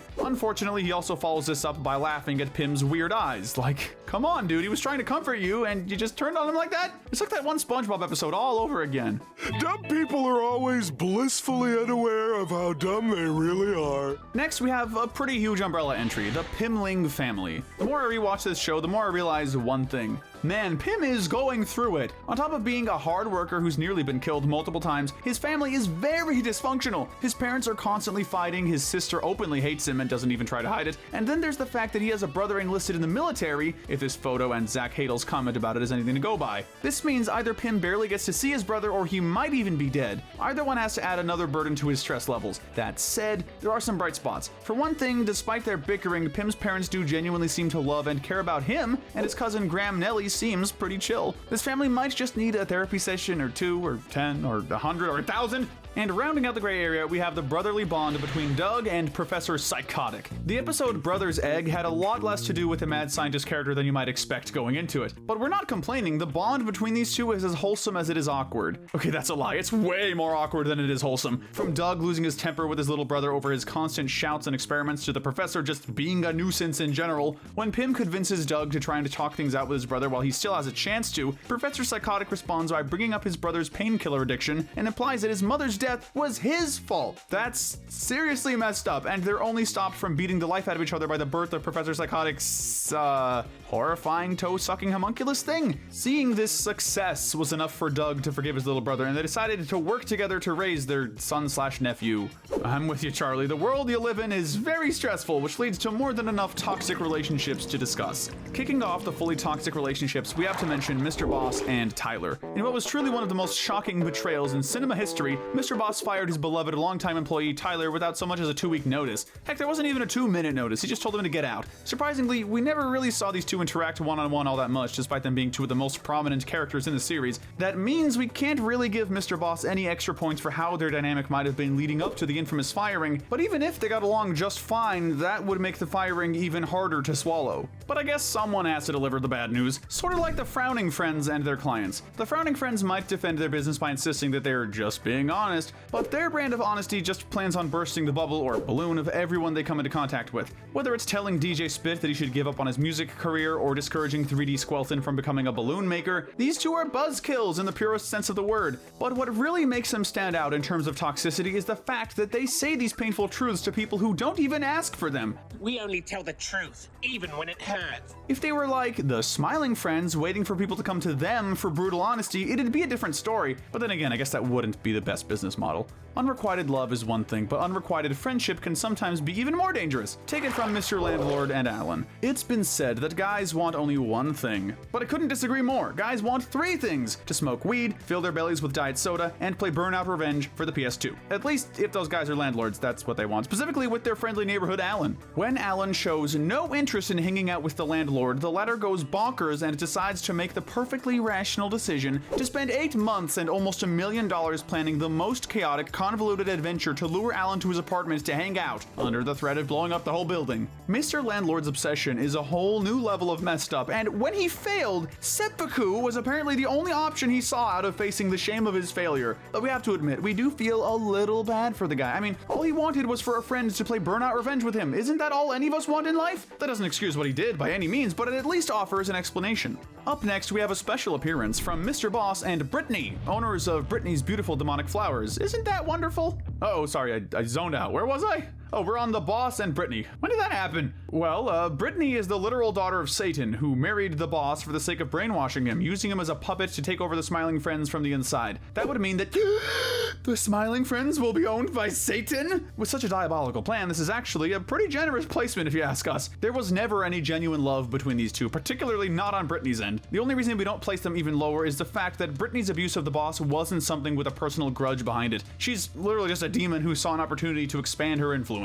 Next up, we have the relationship between Gwimbly and the CEO. You'd think this Bubble Bass lookalike would be more grateful to Gwimbly for practically carrying the company on his back. All those fancy chicken nuggets and Transformer knockoff mascots you can afford are thanks to Gwimbly, man. Yet the moment Gwimbly shows up, he resorts to insulting him and sarcastically complimenting his solo career. I guess you could argue that Gwimbly left the company that helped push him into the limelight in the first place, which is fair enough. Not exactly a justifiable reason to treat him so poorly, but if nothing else, it would explain why he resents him. Given how the CEO treats him, though, even going as far as to try and murder Gwimbly when he plans to make his own independent Gwimbly game, it's not hard to see why the guy might have left in the first place. Though I will admit, the threat of gun violence was pretty overboard, but props to the CEO for not reporting that, because he probably could have gotten Gwimbly thrown in jail if he wanted to.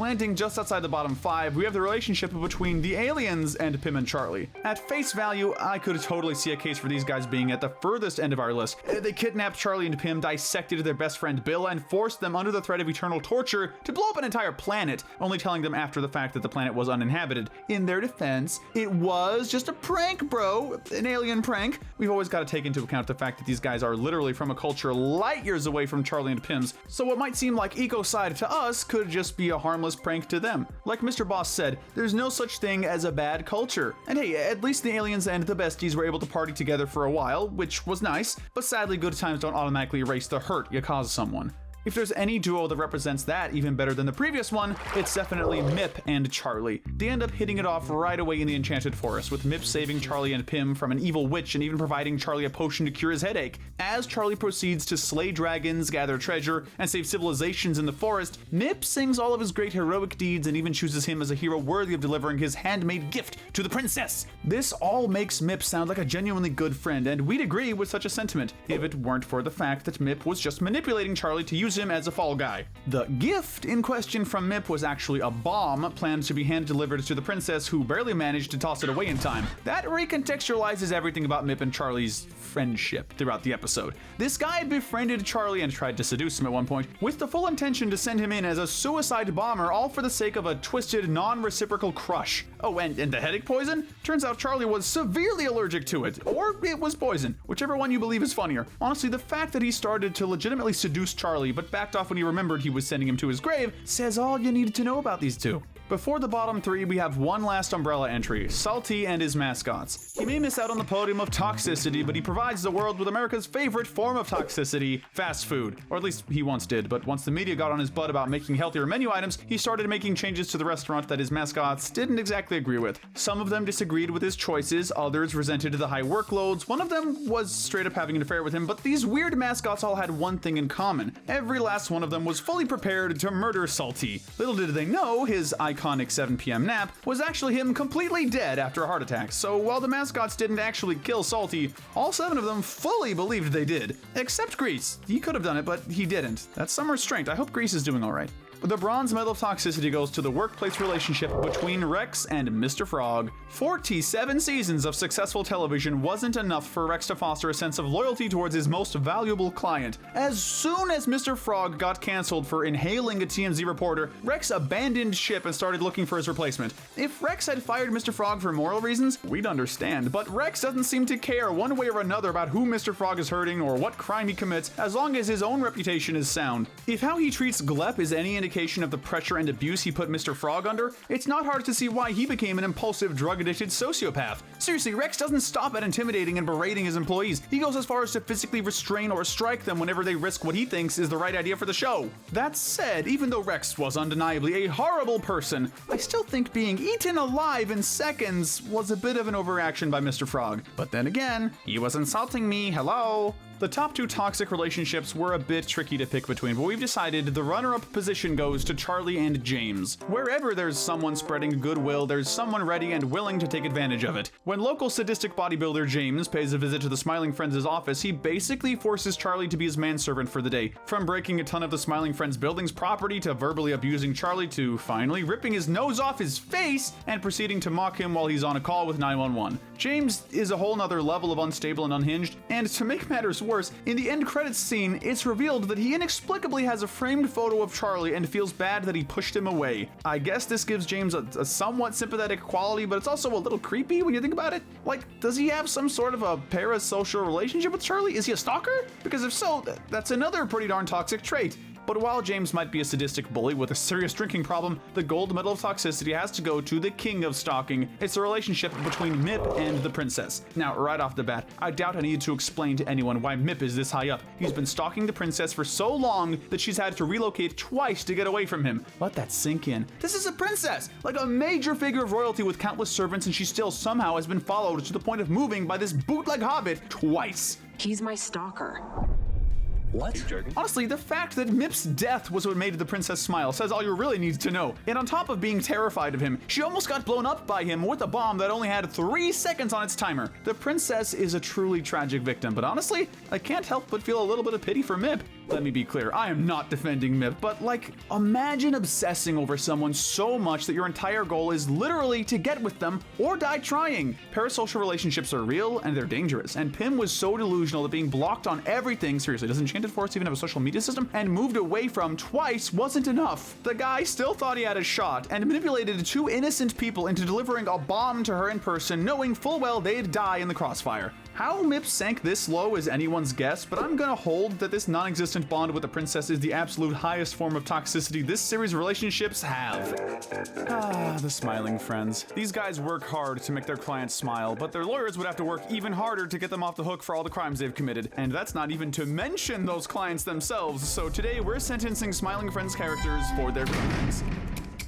If you think we're exaggerating, I can think of no character better to start with than Pym. You probably look at Pym and think, he's way too nice to have anything more than a few misdemeanors on his record from his and Charlie's misadventures. And you'd be right, for the most part. When Pym is in the right headspace, he's totally a stand-up guy. On the other hand, if you run into him when he's jealous of his friends stealing his dream to become a hero in the Enchanted Forest, you'll find that he's capable of some shady stuff. What's going on here? Charlie knows how much I love the Enchanted Forest. He attempts grand theft against Mip in his sleep, trying to steal his handmade gift for the princess. In the process, he also ends up accidentally killing Mip, which tacks on a charge of involuntary manslaughter. I wonder what's weirder, the fact that we're starting this video off with a guy who's killed somebody, or the fact that the guy in question is Pym? The answer is neither, because the real weirdest factor is that this isn't Pym's only kill. In, The Boss Finds Love, Pym, alongside Charlie and Alan, conspires to kill the boss's wife. That said, they did have evidence that said wife was the daughter of Satan, who was brainwashing Mr. Boss and intending on stealing his life force and company.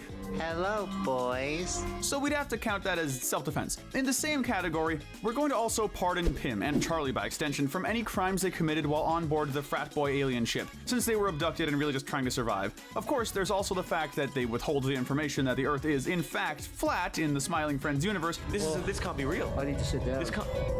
Pym, we need to take this to the grave. We cannot tell anybody. But while that's probably not a crime in the legal sense, it still feels kind of wrong. Sentence. While he always means well, Pim has definitely committed his fair share of atrocities, and when he goes off the deep end, he falls hard. He's lucky that the guy he inadvertently killed was a stalker, but that event showed that he definitely has an unstable side and might need more help than he lets on. We're going to sentence him to 6 months in jail and a mandatory visit from the Smiling Friends. Seriously, someone needs to make sure Pim is able to smile and relax for a while so we don't have another Enchanted Forest debacle. But on an emotional and criminal level, where would Pim be without his best friend Charlie?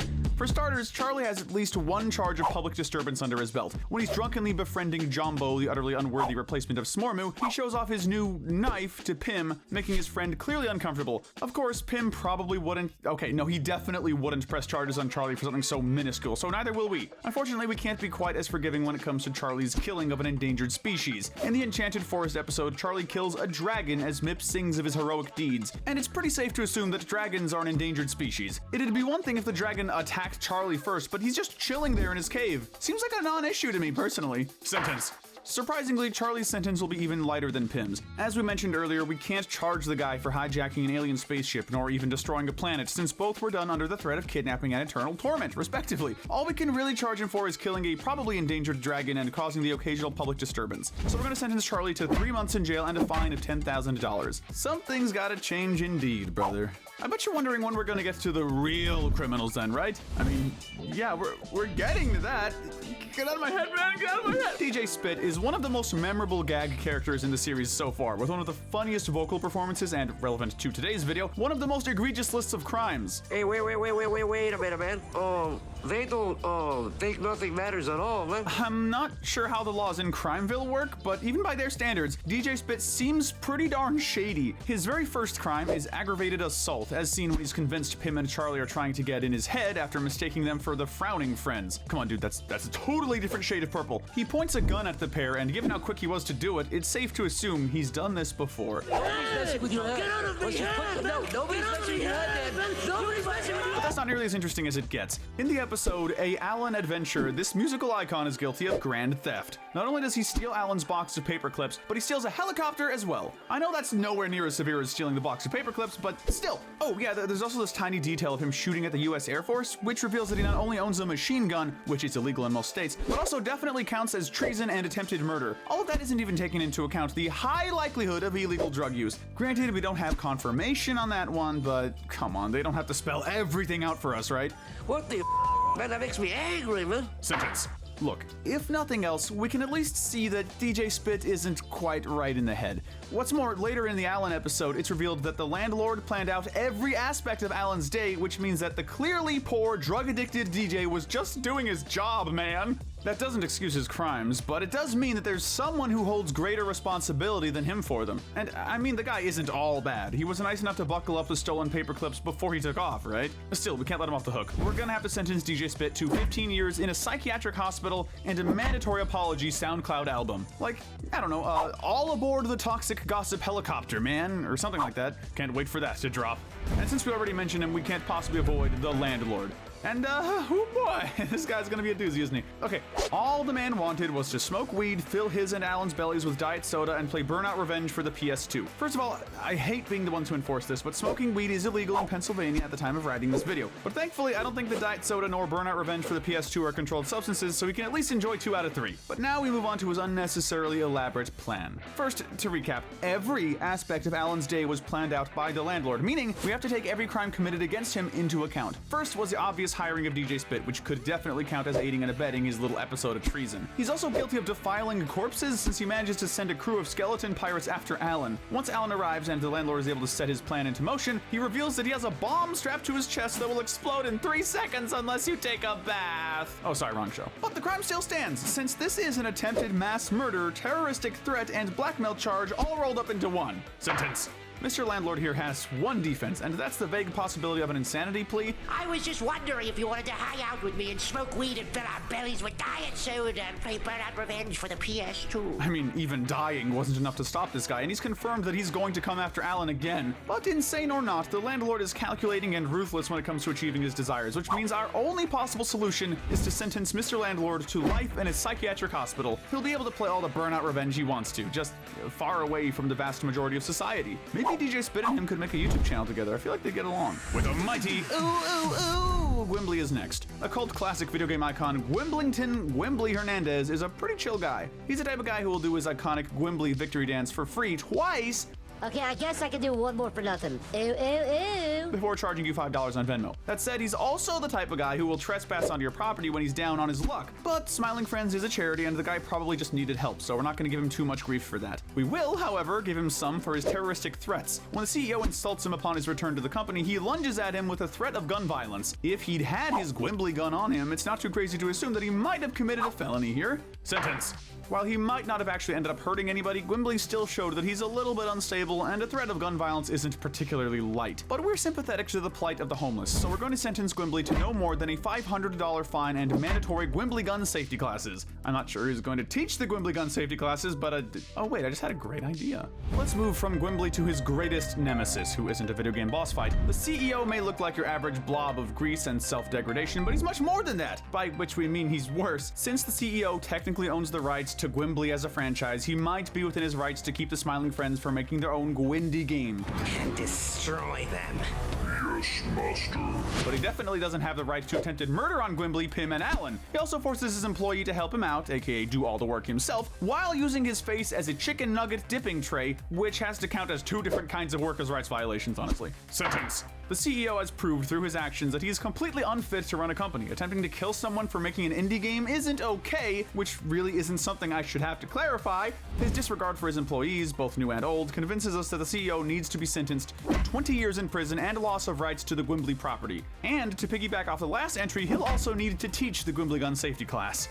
Next, we have the lean, mean, opposite side on the color wheel from green, Alan. The socially awkward, cheese-loving icon himself has more than his fair share of misdeeds. I will get you. Nobody takes Alan's precious piece of cheese and gets away with it. But does he really? If we looked at Alan's deeds in A Alan Adventure, we could charge him with multiple accounts of breaking and entering, theft, and even attacking an endangered species of fish. But all of that was put together by the landlord, and his job was literally to get his boss a box of paper clips, which means he isn't really guilty of any criminal wrongdoing. The guy is just super unlucky.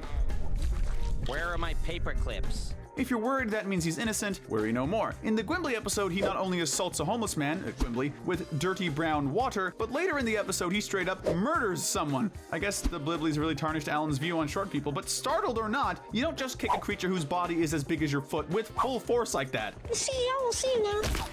What? She startled me. Oh, and speaking of the Bliblies, in the first episode, we can't forget about that little nom on Charlie's nose, which the latter later reveals made him uncomfortable. I don't know if you remember this or not, but the last time we hung out, like you and I, you actually sucked on my nose, so. What? I don't remember doing that. Since he just spent the better part of the day being crucified, we can't fault him for not being in the right headspace, but that still counts as workplace harassment, even if it's very unlikely that Charlie would press charges about that, since he was more than willing to talk it out. Sentence. As understanding of mental states as we like to be here, murder is still murder. Self-defense is one thing, but I don't think startling counts as an attack, especially given how much time he had to react. I guess we don't know if she's dead, but at the very least, we're gonna have to sentence Alan to 10 years in prison and mandatory anger management classes.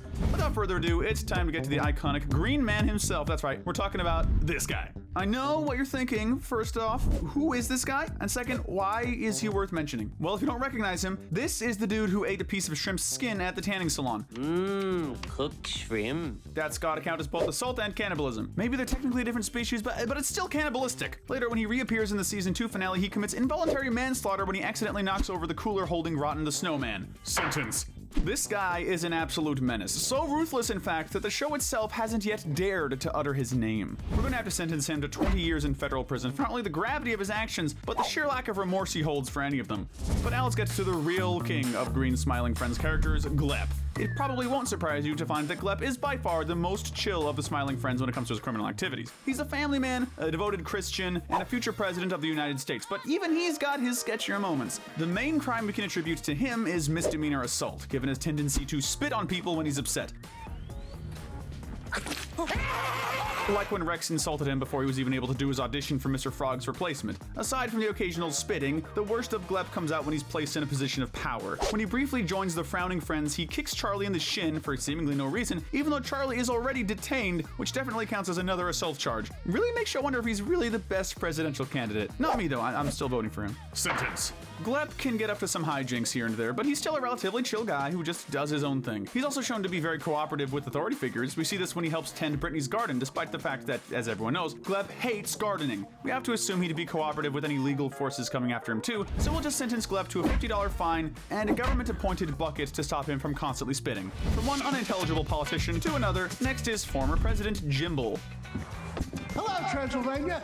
Jimble is a bit young compared to the usual US presidential candidate, and his naivete reflects that quite well. For starters, when he announces that he plans to be the money president, promising everybody $2 billion each, he has to immediately backtrack when Pym points out that, obviously, this will crash the economy, to say the least. Sorry, I didn't mean to do that. Everybody's gonna have to give back all that money to the government. This causes mass panic and chaos among the USA, so we'll have to charge Jimble with creating a panic here. Much more infamously, however, was when he announced Mr. Blingo, Prime Minister of Blingostan, as an eternal ally to the United States, thereby becoming an accomplice to his deeds, which, of course, included wiping out an entire race of people. We'll call this crime accomplice to international terrorism, because even doing that by accident shows that you're pretty darn dangerous. Sentence. Jimble is an interesting case in that none of his crimes were committed with any bad intentions. It just turns out that their consequences were really bad. Since he lost the election, we don't have to worry about impeaching him or anything, but given how horrific the results of his crimes were, we have to sentence Jimble to 20 years in federal prison and $1 million in fines as reparations for the Blingostan people. Hopefully they serve lamb in jail. From the great big flat earth to the stars above, next we have the aliens from Charlie, Pym, and Bill versus the alien. There! Oh, wait, sorry. That was just a satellite from earlier. These guys started off strong with their criminal records by kidnapping Pym, Charlie, and, worst of all, Bill. Everyone's favorite character, Bill, was kidnapped, and worse still, he was murdered by the aliens, and he also had his corpse desecrated by them. I guess you could maybe defend these crimes by saying that the aliens are, well, aliens. I'm not gonna defend them for killing Bill, personally, but you're more than welcome to. To these guys, eating humans might be what eating meat is to us. Sadly for them, though, that doesn't excuse them for forcing Charlie and Pym to blow up an entire planet under threat of eternal torment, which counts as blackmail and psychological terrorism on top of everything else. Sentence. These guys are just absolute menaces. Alright, can you please just take us home now? As long as they're around, their victims won't have any sense of peace, so we're going to have to sentence them to eternal exile to another dimension. If you guys want to party 24/7 and force people to shove CD holders up their butts, go right ahead. Just do it far away from our beautifully flat planet. Next up is perhaps the most iconic Smiling Friends client to date, Mr. Frog. While he's definitely one of the funniest characters in the series, Mr. Frog is also one of the most absolutely depraved individuals we've seen so far. First of all, he was cancelled for voring a TMZ reporter for 7 minutes without consent, which counts as assault and led to grave emotional distress on the latter's end. But this isn't anywhere near the worst thing he's even done. There's his habit of using illegal drugs, assuming this lean-flavored Kool-Aid stuff is illegal, which I think is a very reasonable assumption, mind you. His personal zoo full of endangered species like dolphins, which counts as both animal cruelty and killing an endangered species, a charge of hate speech for whatever unspeakable things he said on Jimmy Fallon's show, and at the end of the episode, the cannibalistic murder of his former boss, Rex. This is already more than enough to give Mr. Frog multiple life sentences, but we still aren't even done. Mr. Frog's presidential campaign ad showed him committing even more crimes, including burglary, vandalism, infanticide, toxic waste dumping, domestic terrorism, and first-degree murder on live television. Mr. Frog commits crimes like it's the most natural thing in the world for him, and now that he's the president, there's no telling what atrocities he might commit next. Sentence. Mr. Frog's crimes have earned him a pretty infamous reputation. President or not, this guy just can't be allowed free reign. But this is a free country, and they chose their president, so we've got the perfect solution. Mr. Frog will be quarantined to the White House and fined $1 billion for the various trauma and destruction he's caused. After his term, he'll be sentenced to 47 life sentences, one for each season he's been on the air so far. But we'll let that Mr. Frog show keep going live from prison. Maybe that's just the shake up the series needs. I'm Mr. Bug. This is my show. I ate the bug. I ate the bug. Nearing the end of the list is James. Okay, wow, this guy, huh? This guy. James's first few moments on screen show him vandalizing the Smiling Friends' building, given how he rips the placard off the wall to convince Charlie to basically become his maid for the day. While there, he destroys property, which is pretty bad already, and made even worse by the fact that it's charity property. And guess what? It takes a lot to make me smile. But of course, James's worst crimes are the ones that result in him directly hurting others. He not only threatens to kill Charlie, but in one scene he straight up rips his nose off his face, which counts as dismemberment. Finally, at the end of the episode, he murders the CEO, but it's unclear whether or not we should really charge him for that. On one hand, the CEO was trying to kill Gwimbly, Pym, and Alan. Who's the fat, ugly nerd? But on the other hand, he wasn't really provoking James until James insulted him, so we don't have much of a case for calling this self-defense. That's not to mention that killing the CEO was what finally made him smile and leave Charlie alone. Sentence. Frankly, James should receive the death penalty, or at least a life in prison, but that post-credits scene revealed that deep down, he actually does have a heart and regrets pushing Charlie away. Maybe James just needs to find a purpose in life, a purpose far, far away from normal society. So we've got a special kind of life sentence for him. We sentenced James to a lifetime as DLC for Gwimbly's game. He could be one of those cool bosses in the story mode of platform fighters. It'd let him get his violence out and, more importantly, keep him away from innocent people and charities to take advantage of. Mip is the formerly living proof that you can't always trust people you've just met. He may seem like a totally nice guy on the surface, but beneath that facade is an absolute menace. First and foremost, Mip is guilty of stalking the princess, causing her to live in a state of constant fear and paranoia. Most recently, his stalking was paired with a clear intent to kill, so we'll add attempted murder to his record. Perhaps the only thing worse than Mip's plan, though, is how he plans to do it. He psychologically manipulates Charlie and Pym to do his dirty work for him, allowing them to hand-deliver his homemade bomb to the princess. He goes as far as to seduce Charlie as he recruits him for the task. Well, maybe I like that.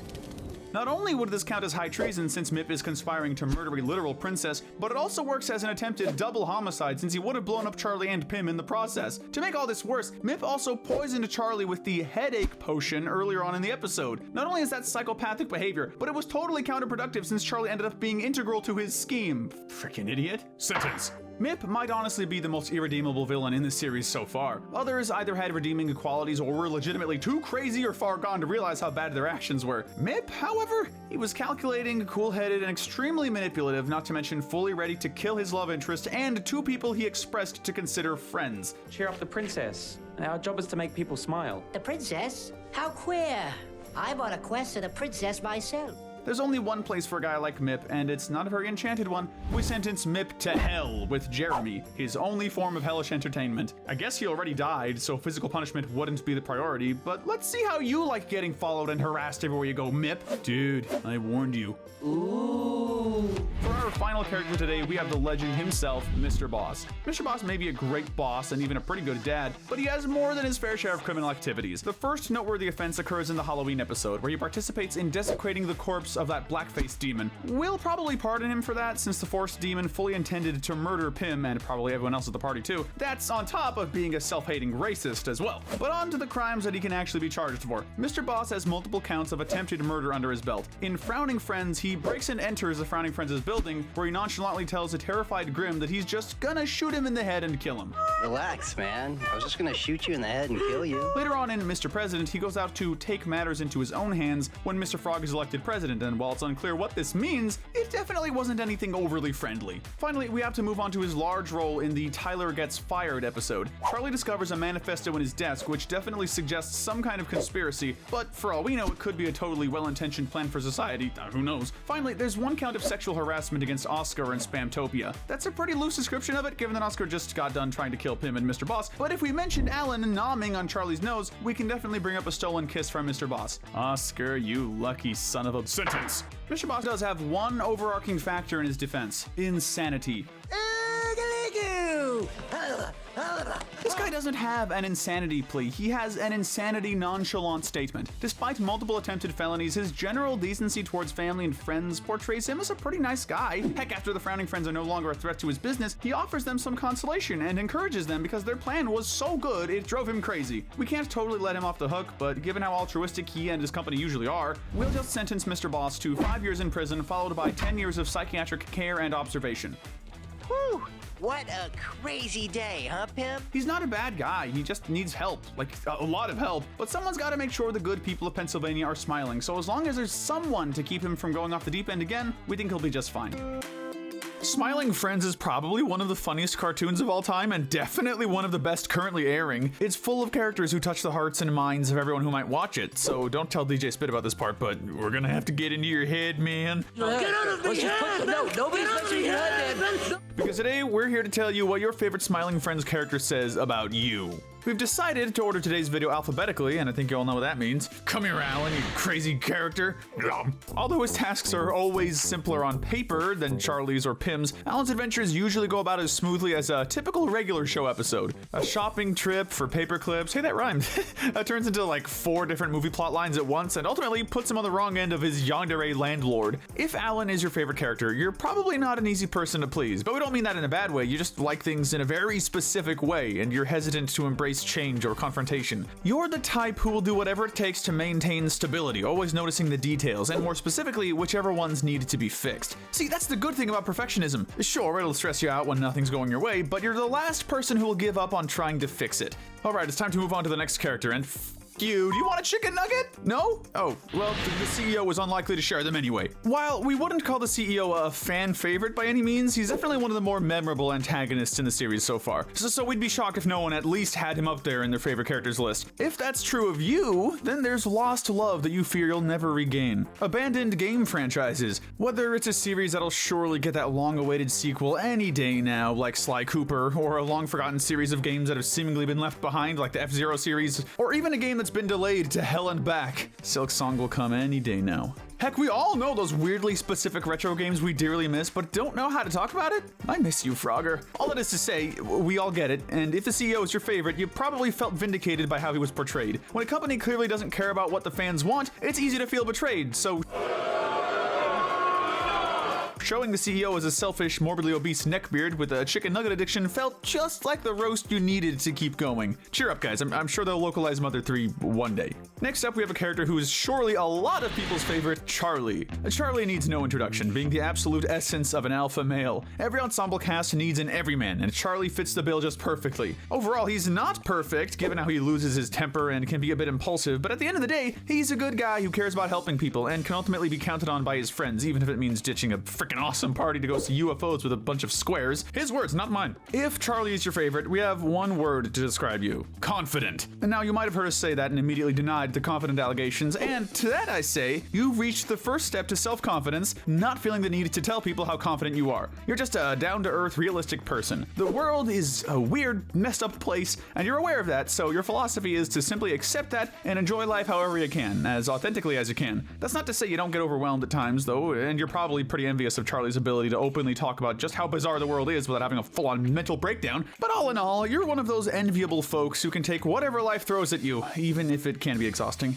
Now let's talk about the man you should add on speed dial just in case of a Blibli infestation, Desmond. If Desmond is your favorite character, man, are you okay? Don't hear me wrong, Desmond's a cool guy. It's just weird to see a show jam-packed with such wacky, colorful characters and to say, yeah, I like that utterly forlorn balding man with a gun held to his temple. But in terms of positive traits, we can at least assume you value honesty. When Desmond thinks something, he says it, no matter the sheer amount of weirdness or existential horror it might imply. What's more, his story is oddly heartwarming while not betraying the show's cynical, absurdist vibes. He does end up finding purpose in life. It's just really funny that it came from shooting a small, disturbingly violent creature. In any case, we imagine the Desmond fans are honest, albeit struggling people who genuinely want to see others happy. An existential crisis might just be a Tuesday in your mind, but that doesn't mean you can't, or even won't, help others struggling with them. But, just in case, we're gonna put the suicide prevention number on screen real quick.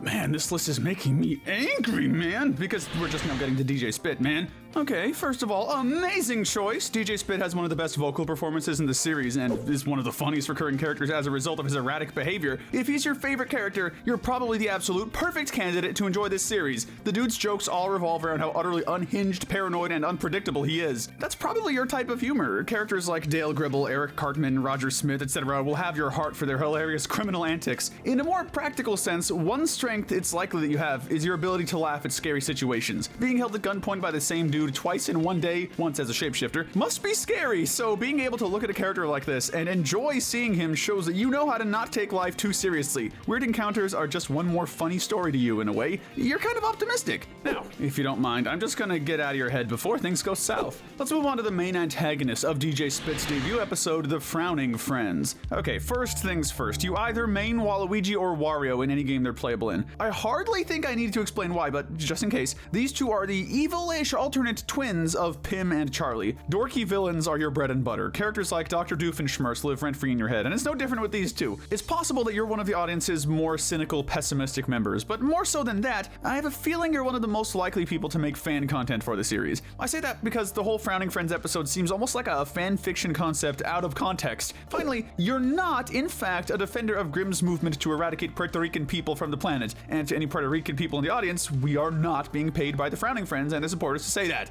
Now it's time to move on to the next smiling friend, Glep. And honestly, I'm not sure. I feel like anyone could watch this show and come to the conclusion that Glep is the objective best character, so it's kind of hard to make any conclusion about what it says about you if he's your favorite. What do you think, Glep? You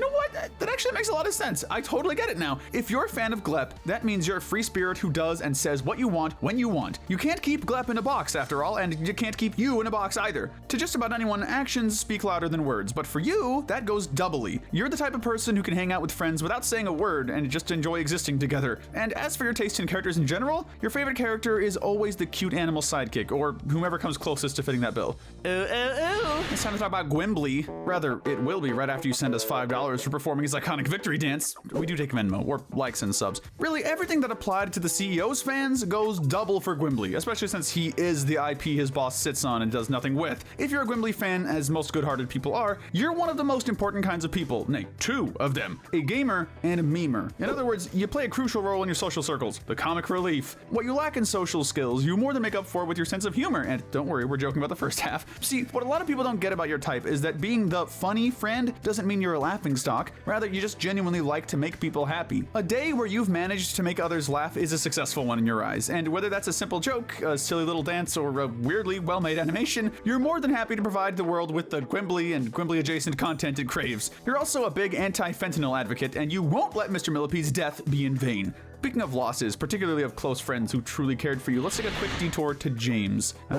James? Really? Dude, you saw all the characters in the show and your favorite was the one who existed solely to abuse Charlie for an entire B-plot, as well as the Smiling Friends' company policy in general? Well, alright, we're nothing if not open-minded. If James is your favorite, you have a dark sense of humor to be sure. You don't think the later Family Guy seasons are too mean-spirited, heck, you might even prefer them. You've been so desensitized to seeing messed up things in the world, whether beyond the fourth wall or otherwise, that it almost feels more humorous than anything. I'm guessing that if James struck a chord with you, you've seen plenty of unsavory customers in the wild. You probably live for those Reddit stories about run-ins with obnoxious people. All of this isn't to say you're a near heartless sadist like James here, you just love seeing a portrayal of how awful people can be. Got your nose. Up next, we have the legendary Lamb President Jimble. Okay, if Jimble is your favorite character, I've got two things I know I can say about you. You aren't easy to gross out, and you aren't easy to tick off. Seriously, this dude has to be one of the nastiest characters in the series. If Alan had been sent for this one, Smiling Friends might be down to 3 workers, and as nice as Charlie is, even he didn't have the patience to stick with Jimble and help him win the election. That's pretty understandable. The dude did end up allying the USA with a genocidal dictator by accident. Only Pym was able to encourage him to keep going, and if you somehow stuck by Jimble as a fan, I can't help but think that you want to be a Pym to someone else. Come on, you've got the story of a character who acknowledges he just wasn't meant to be in the position he's in, and to accept himself for who he is, all thanks to the love and care of just one good friend. From my experience, when you choose a more secondary character as a favorite, it can often be a result of sympathizing with their story and how they're written, or maybe just found the whole Lamb thing really funny. Either way, you've got big dreams, and most importantly, you won't compromise who you are in your pursuit of them. Grab your instrument and get ready to compose a heroic song. For next, we have Mip. The infamous main antagonist of the Enchanted Forest episode, Mip is one of the most memorable villains of the show so far. He's so over the top, especially with that heel turn in the end, that we gave him the honor of being our gold medalist of evil for the series. If Mip is your favorite, you've got a dark sense of humor. In fact, you might just have a dark sense of interests in general. Well, not like blowing up princesses or homoerotically seducing knights or anything, hopefully. You'd probably just like to listen to true crime stories and maybe watch predator catches. As much as you enjoy watching bad guys be bad, you enjoy watching justice be served even more. You embody the fine line between having a dark sense of humor and just being a morbid person in general. Without further ado, it's time to talk about the man, the myth, the legend, Mr. Boss. Okay, so remember how we said DJ Spit is beloved by fans for just how unpredictable he is? Yeah, Mr. Boss is similar in regards to his appeal. He's just as erratic as DJ Spit, if not more so, but the difference is that he isn't a truly bad person. On the contrary, Mr. Boss is a genuinely caring employer who treats his boys well. He'll play jokes on them, give them tailor-made assignments and gifts, and even write a song about how much he loves them on a whim. If Mr. Boss is your favorite character, you definitely have a preference for for wild cards, but you know that all the humor in the world means nothing without heart. Basically, you don't want to take things too seriously, but you do know when to take things seriously. Your brand of weirdness is truly unique, and while it's never malicious, it might unintentionally set people on edge. But worry not, because for everyone who dislikes it, there'll be plenty more who absolutely love you for it. As unpredictable and weird as you may be, you're just as genuinely thoughtful and caring. Just make sure you're taking care of yourself, though. It's great to make others smile, but you need to make yourself smile too. Even Mr. Boss isn't above giving himself a day off to do motion capture crap or get a nice massage. Hello, Mr. Frog, hello. If you like current President-elect Mr. Frog, then you are a hedonistic force of nature who endangers everyone in your path and— oh, my bad, that's his entry in the dictionary. If Mr. Frog is your favorite character, you live by two simple words: carpe diem. While you may not agree with his lifestyle of doing hard drugs, saying unspecified slurs, and bludgeoning people to death, all on live TV, mind you, Mr. Frog's chaos is something you admire deeply. Chaos is your middle name, or at least you'd like it to be. The bottom line, really, is that you live in the moment. That could be as crazy as skydiving or as tame as deciding to go get some fast food even though you really shouldn't. In any case, you believe in making the most of every day before worrying about the future. If there's one thing that both Jesus and Mr. Frog would say, it's that each day has enough to worry about on its own. Yeah, that is not the character comparison I expected to make today, or any day. I'm so glad you've made it to our next entry, Mr. Landlord. The main villain of An Alan Adventure, Mr. Landlord somehow managed to orchestrate every last event of Alan's hectic adventure to lure him to his apartment to hang out. If he's your favorite character, you respect determination, no matter how creepily or weirdly it manifests itself. Look, this guy's a legit psychopath, but you gotta respect his dedication to hanging out with Alan. The man spent $700,000 on just one afternoon and had a freaking bomb to threaten him with, implying he probably didn't even need to spend all that money. You are all about showboating if you like the Landlord, which is perfectly respectable as long as your methods and goals do not remind us of his. Petty supervillains are your favorite little niche of characters, so you're definitely looking forward to what he does when he gets out of the morgue. Just know that if there's ever a high-budget animation of one of you running away from Alan to hide away, we know exactly which character's fandom we're questioning first. I feel like it's taken way too long to reach this point, but you know, that's the alphabet, and we finally have the last of the living smiling friends, Pim. Okay, I've got a really simple way of describing this one. So think of classic SpongeBob. Now think of two characters, SpongeBob and Squidward. If SpongeBob is your favorite of the two, congrats, you're officially a Pim stan. Now I think we can all agree that Pim and Charlie are both awesome, but if you prefer Pim, it's likely that, predictable though it may be, you're an optimist against all odds. Like Charlie and his fans, you're a confident and authentic person, but rather than Charlie's cynical realism, you're more of a reckless optimist. Even when it seems like something's too good to be true, or like there's too little hope, you're the one who's always willing to give it a fair shot, be it a person, a product, or even just a situation in general. You can find this silver lining in just about any situation, person, etc. That said, you can also grow possessive over the things you hold most dear. Sure, your optimism might give you a slight leg over Charlie at times, but it's evened out by your tendency to envy people who have what you want, which can make you pretty reckless. Your heart is big, but your ego can be too, sometimes. Nonetheless, at the end of the day, you're a sweet, caring person who just wants to do your part to make the world a happier place, and to be happy while you're doing it. In a world that seems to grow more cynical by the day, we can always use more people who are unapologetically nice and optimistic, especially in adult cartoons. Oh, and you love cute things, like kids. Just don't scream that out loud in front of the neighbor's house, okay? For this next entry, we'll be assisting in analyzing the fans of Professor Psychotic. There's definitely something to be said about the commercials for this episode, painting Professor Psychotic as a goofy, over-the-top mad scientist, only for him to just be a deeply troubled, procrastinating younger brother who just so happens to also be a goofy, over-the-top mad scientist. I'm not saying that Professor Psychotic fans are as unstable as he is, rather, you may have been at some point. Here's what I mean.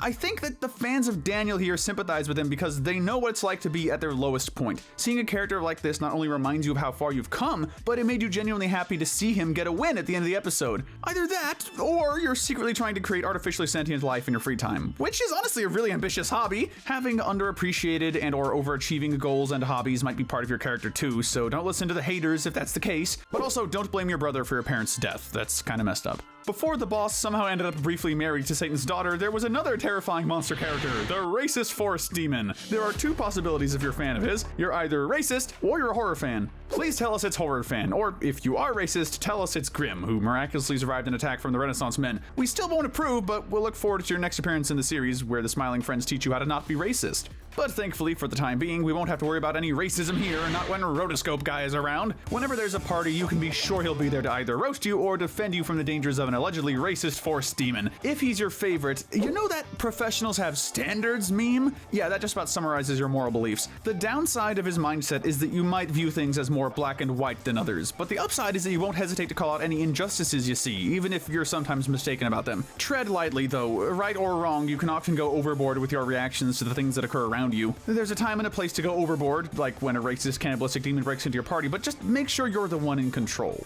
For our next entry, we could really go for some salties. Let me guess, like Charlie, Ketchup, and 90% of other people, you're sick and tired of all health-conscious fast food joints. I love Pim and all, but nothing about a cucumber burger sounds remotely appetizing. You're among the most outspoken activists for a proper serving at Chipotle ever since the sizes decreased. But hopefully you aren't one of those people recording the workers to pressure them into giving it to you. At the end of the day, you're a person who knows your worth and will fight for it. There's no sense living if you can't enjoy life, after all, but remember that moderation is key. A little fast food here and there is great, emphasis on a little and here and there.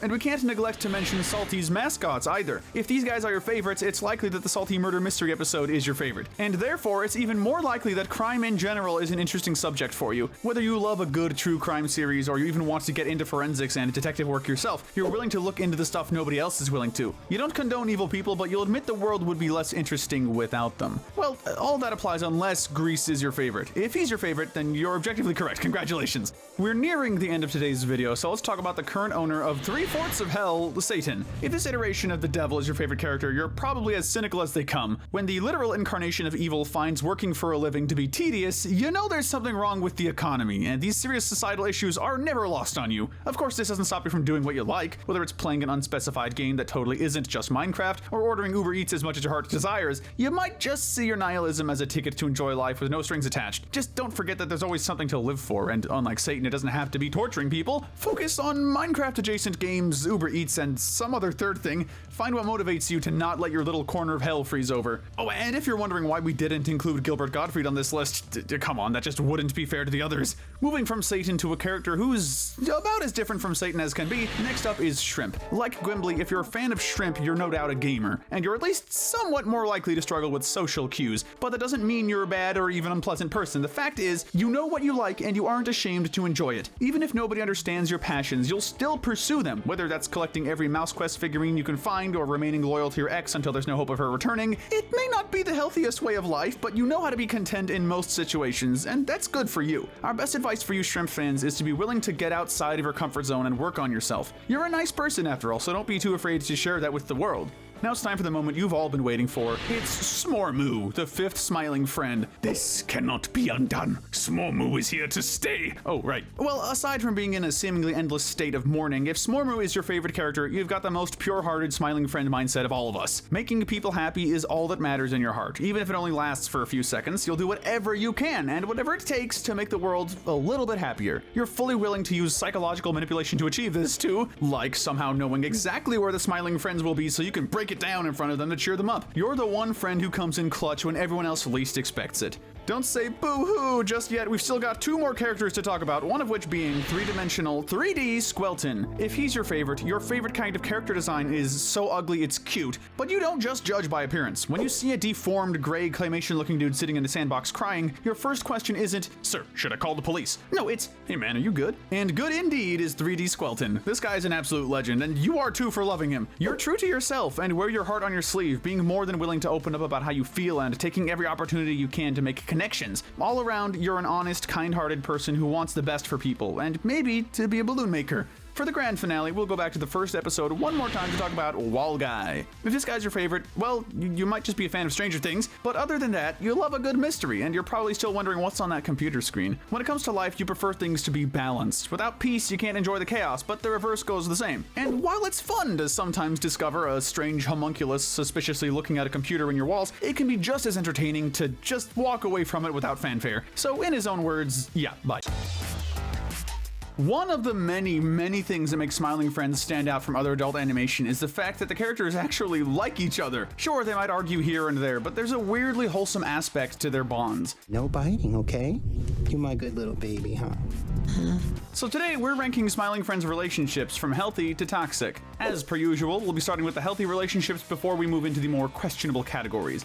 I'll admit, there was some pretty steep competition for the most healthy relationship in the series, but there's ultimately only one duo we could go to, Charlie and Tyler. After Mr. Boss callously fired Tyler in the Spamtopia episode, fans around the world were shocked at the absolute shakeup this caused to the status quo. In fact, even people who'd never even heard of Smiling Friends were shocked by it. I saw this homeless guy on the street shouting the name Tyler over and over again just a few weeks after that. Coincidence? Probably, yeah. But one thing's for sure, Charlie and Tyler have an unbreakable bond. We all know Charlie loves his friends, his job, his country, his god, all that good stuff. But when Tyler gets fired, he immediately threatens to quit unless the boss rehires him. Even after Tyler bravely walks away from his work, insisting on not letting Charlie ruin his own career, Charlie is determined to get him rehired when they go out for drinks later on. He only relents when Tyler reveals that he wants to pursue his passion for music. With a single fist bump, the classic era of Smiling Friends ended, but this wonderful, beautiful friendship has only begun. We're giving the runner-up spot to what just might be the most iconic marriage in cartoon history, Glep and Marge Simpson. Marge Simpson might sound familiar since she's based on a certain familiar cartoon character, but her inspiration from Lois Griffin aside, Marge Simpson is the faithful wife of Glep. While we haven't really seen much of her, everything we have seen portrays her as a loving and devoted partner. She holds him in her lap during the Halloween party, the two do fun stuff like beach volleyball and couples costumes, and seem to all around enjoy each other's company. On top of that, we can't really say anything bad about their relationship, which gives them a pretty high placement by default. They've stuck together through everything from presidential terms to racially motivated Halloween party riots, so there's no doubt that they've built a pretty strong bond.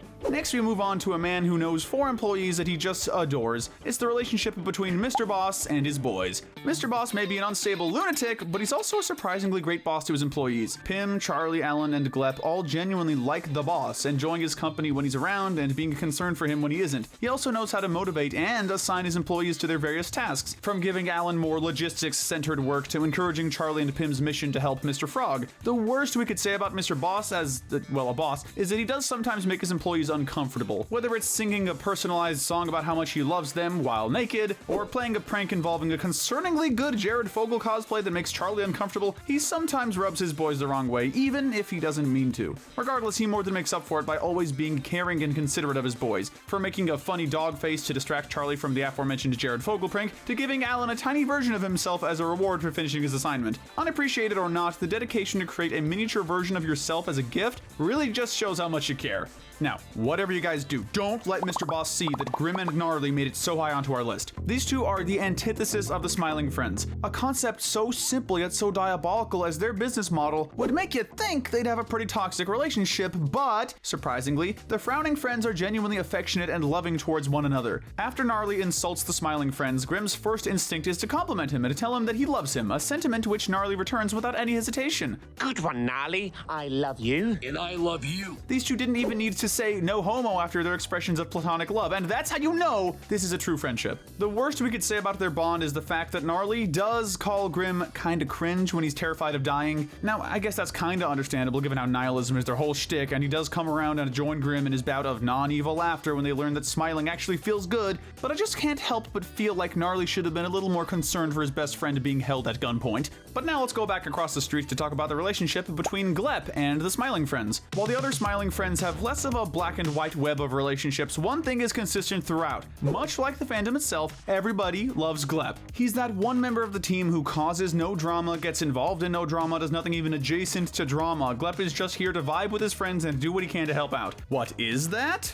Don't worry about it. He's doing something, and he keeps company morale up just by being there. Of course, he could stand to communicate a little better. Not in terms of words, because, as we all know, Glep is one of the greatest orators of our generation. I mean in terms of telling his friends what he's up to. Glep is friendly and caring towards his buddies, but he's also prone to wandering off and doing things like auditioning for television roles while he's on the job. Still, maybe Glep's unpredictable actions help keep smiles on other employees' faces, in which case, I guess he'd deserve an even higher spot. This next spot needs no introduction. Pim and Charlie have quickly become one of the most iconic pairs of animated besties. The nice thing about Pim and Charlie's friendship is that while they do have a genuinely wholesome friendship, it's one that's also pretty grounded. They bicker sometimes, from Pim calling out Charlie's unenthusiastic attitude in the Christmas special to his jealousy over Mip and Charlie's friendship, and Charlie not paying attention to Pim's feelings in the same episode. But while they don't get along all the time, they're always there for each other when it comes down to it. One small but profound example of this is in the episode Mr. President, where Charlie stumbles into into a room full of worms plotting to get Mr. Frog elected. Despite considering Jimble to be utterly incompetent, Charlie refuses to help the worms for the sole reason that Pym is trying to get Jimble elected so he can smile, showcasing his willingness to place his loyalty to his best friend above his work. He's even willing to bail on a party to check out Pym's UFO club in another episode. These two are practically brothers, warts and all. They might fight like brothers, but they'll always end up being there for each other like brothers too. Next, we have the living proof that love at first sight is alive and well. Shrimp and Jennifer. With a kiss like that, you just know these two are going to last. All this sweet woman wanted was a 4-foot-tall shrimp with a receding hairline and a concerning amount of mouse quest memorabilia. It may have been a bit of a letdown for Pym, but it's nice that both she and Shrimp got what they were looking for. Moving back to platonic territory, next we have the iconic friendship of Gwimbly and Mr. Millipede. We might have never seen these two interact on screen, but there was a clear camaraderie between them. Mr. Millipede was always there to help Gwimbly on his timeless Gwimbly adventures like Gwimbly 2, Gwimbly's Cream Quest, and Gwimbly Saves the 4th of July. Given the sheer grief that Gwimbly expressed upon finding out that Mr. Millipede had passed away, it's likely these two were pretty close at a time. So why aren't they any higher? Well, we would put them higher if it weren't for the tiny detail that Mr. Millipede has been dead since 2021. According to his gravestone. That means Gwimbly and him haven't spoken for at least 4 years, to the point where Gwimbly didn't know he was dead until 3 years after the fact. On one hand, the fact that Mr. Millipede didn't invite Gwimbly to his funeral is kinda suspicious, but on the other hand, he was kinda busy dying at the time, so I guess we can give him a pass. May he rest in peace. Wait, he was an uncle? On that note, let's move from friends to family, starting with Mr. Boss and Jason. If all we had to go off of was the first episode of the show, we'd probably give these two the top spot. Good parenting is invaluable, and it's clear that Mr. Boss loves his beautiful boy. In the Spamtopia episode, we see Mr. Boss going on a journey to buy a magical red jewel to turn Jason into a butterfly. So, like, was he dying and this was the only way to save him? Or, you know what, maybe it's best not to think about it. All we need to focus on right now is the fact that Mr. Boss loves his 18-year-old son enough to travel to another country to buy a magical red jewel to heal his ailments. He's also kind enough to breastfeed him and keep him filled up with nutrients. Yes, that's right. Jason is old enough to vote, and his father is still breastfeeding him. And Charlie thought Pym kissing his dad on the mouth was weird. Next is a quick mention to the relationship between Charlie and his grandma. We may not have seen much of their bond before her untimely death, but when Charlie runs into his grandmother in hell, we get the sense that they got along pretty well. Charlie sympathizes with her, saying, rightly so, that she really shouldn't be in hell for saying damn in 1958 after watching her husband get shot by a burglar. Likewise, his grandma offers him information on where to find Satan and even offers him a piece of disgusting hard candy for the journey. What a sweet old lady. I'm gonna pass on the candy though. And closing out this category, we have the relationship between Pym and Rotten the Snowman. Just in case anyone hasn't heard that iconic song, Rotten the Snowman was a jolly, horrified at the reality of death soul. When Pym brought him to life with a magical or toxic waste-infused flower, he didn't begin to dance around. Instead, he began to enjoy life with his new best buddy, Pym. Unfortunately, when Pym lets it slip that death is an inevitable reality of life, Rotten ends up horrified, leaving Pym and the gang to find any way they can to bring him somewhere permanently cool so that he can live forever. Which worked pretty well until that absolute force of chaos knocked his cooler over at the beach. His life may have been cut short, but thankfully Rotten found a new purpose as the ocean, or a specific wave in the ocean or something. Point is, he lived a good life and had a good friendship with Pym, even if he probably caused him more than a fair share of headaches. Now let's ride that wave into the next category, for the more questionable connections in the series. These are the rocky relationships. First and foremost in this section, we have the relationship between the Smiling Friends and their clients. It might be controversial to lump them all into the same category, but the fact of the matter is, the Smiling Friends have to do their best to make people smile, no matter the kind of people they are. Sometimes they have pleasant experiences with decent people like Shrimp, Gwimbly, or the Enchanted Forest's princess, but other times they'll end up involved with criminals and other chaotic types like Mr. Frog, DJ Spit, and James. It's a gamble whether they're going to make a new friend or narrowly escape with their lives on any given day, or even do both at once, who knows. We respect them for doing good, altruistic work for their clients, but the very nature of the Smiling Friends having to accept every client who comes their way means they can definitely end up with some less than savory interactions. Next, we have the workplace relationship between Pym and Alan. Alan isn't exactly the most sociable guy around, so we don't really see much of him interacting with his coworkers. Still, he generally gets along with them pretty well. When it comes to Pym specifically, he's willing to tag along with them on his quest to get Gwimbly a new game. Even if it's for no reason other than to get him off the Smiling Friends' premises, that still shows that Alan is able to work well with Pym, even if they are pretty much polar opposites. By that logic, you'd think that Alan and Charlie might get along even better. Being the two more cynical members of the Smiling Friends, they'd surely be on the same wavelength more often than not, right? right? But surprisingly, these two don't get along as well as you might think. Alan nommed Charlie's nose in episode 1, and while it was likely an effect of being crucified earlier, it's still worth mentioning for the lasting sense of discomfort Charlie felt as a result. He called Alan out for it later on in season 2, and we see throughout the rest of their B-plot that they tend to bicker a lot. When they believe Jason has died on the job, they almost immediately get at each other's throats and start a full-on physical fight. I can't blame them for being terrified that Jason was dead, but the fact that it escalated so quickly definitely says a lot about how incompatible they are in one-on-one situations. Their relationship isn't toxic by any means, though. They get along well sometimes, like when Charlie complimented Alan's idea in the season 2 finale. They can get along just fine, they just seem to work better in a group. Although, admittedly, even in a group setting, Alan refused to tell Charlie what Dr. Monster was. Really makes you think. Former arch-enemies Gwimbly and Count Groxia are up next. While spending a whole cult classic video game series beating each other up would usually leave some negative feelings on both ends, Gwimbly and Count Groxia are actually pretty chill for a pair of former video game nemesis. I mean, the fact that Groxia even bothered to listen to his old frenemy's request to join in a new gaming endeavor says a lot about their professional relationship. It's clear these two respect each other, if nothing else. But sadly, they're just in different phases of life now. Groxia has a wife and a collared white shirt. That's proof that he's got too many responsibilities to be playing around with indie projects. But hey, maybe he can join as a DLC for Gwimbly's Smash clone eventually. From one pair of old acquaintances to another, next we have the friendship between Oscar and Pim. These two were childhood pen pals, with their long-distance friendship being the reason Pim was able to speak Spanish in the first place. Unfortunately, the cultural gap between Pennsylvania and Spamtopia is a pretty broad one, so when Pim accidentally glanced at Oscar's giant eye, he got himself and Mr. Boss an appointment with the Executioner, who just so happened to also be Oscar. Thankfully, once Oscar recognizes Pim as an old pal, he spares his and the boss's life, recalling how Pim helped him through his insecurity about his eye. Unfortunately, he also follows this up by laughing at Pim's weird eyes. Like, come on, dude, he was trying to comfort you and you just turned on him like that? It's like that one SpongeBob episode all over again. Dumb people are always blissfully unaware of how dumb they really are. Next, we have a pretty huge umbrella entry, the Pimling family. The more I rewatch this show, the more I realize one thing. Man, Pim is going through it. On top of being a hard worker who's nearly been killed multiple times, his family is very dysfunctional. His parents are constantly fighting, his sister openly hates him and doesn't even try to hide it, and then there's the fact that he has a brother enlisted in the military, if this photo and Zach Hadel's comment about it is anything to go by. This means either Pim barely gets to see his brother or he might even be dead. Either one has to add another burden to his stress levels. That said, there are some bright spots. For one thing, despite their bickering, Pim's parents do genuinely seem to love and care about him, and his cousin Graham Nelly seems pretty chill. This family might just need a therapy session or 2 or 10 or 100 or 1,000. And rounding out the gray area, we have the brotherly bond between Doug and Professor Psychotic. The episode Brother's Egg had a lot less to do with the mad scientist character than you might expect going into it. But we're not complaining, the bond between these two is as wholesome as it is awkward. Okay, that's a lie, it's way more awkward than it is wholesome. From Doug losing his temper with his little brother over his constant shouts and experiments to the professor just being a nuisance in general, when Pim convinces Doug to try and talk things out with his brother while he still has a chance to, Professor Psychotic responds by bringing up his brother's painkiller addiction and implies that his mother's death was his fault. That's seriously messed up, and they're only stopped from beating the life out of each other by the birth of Professor Psychotic's, horrifying toe-sucking homunculus thing. Seeing this success was enough for Doug to forgive his little brother, and they decided to work together to raise their son/nephew.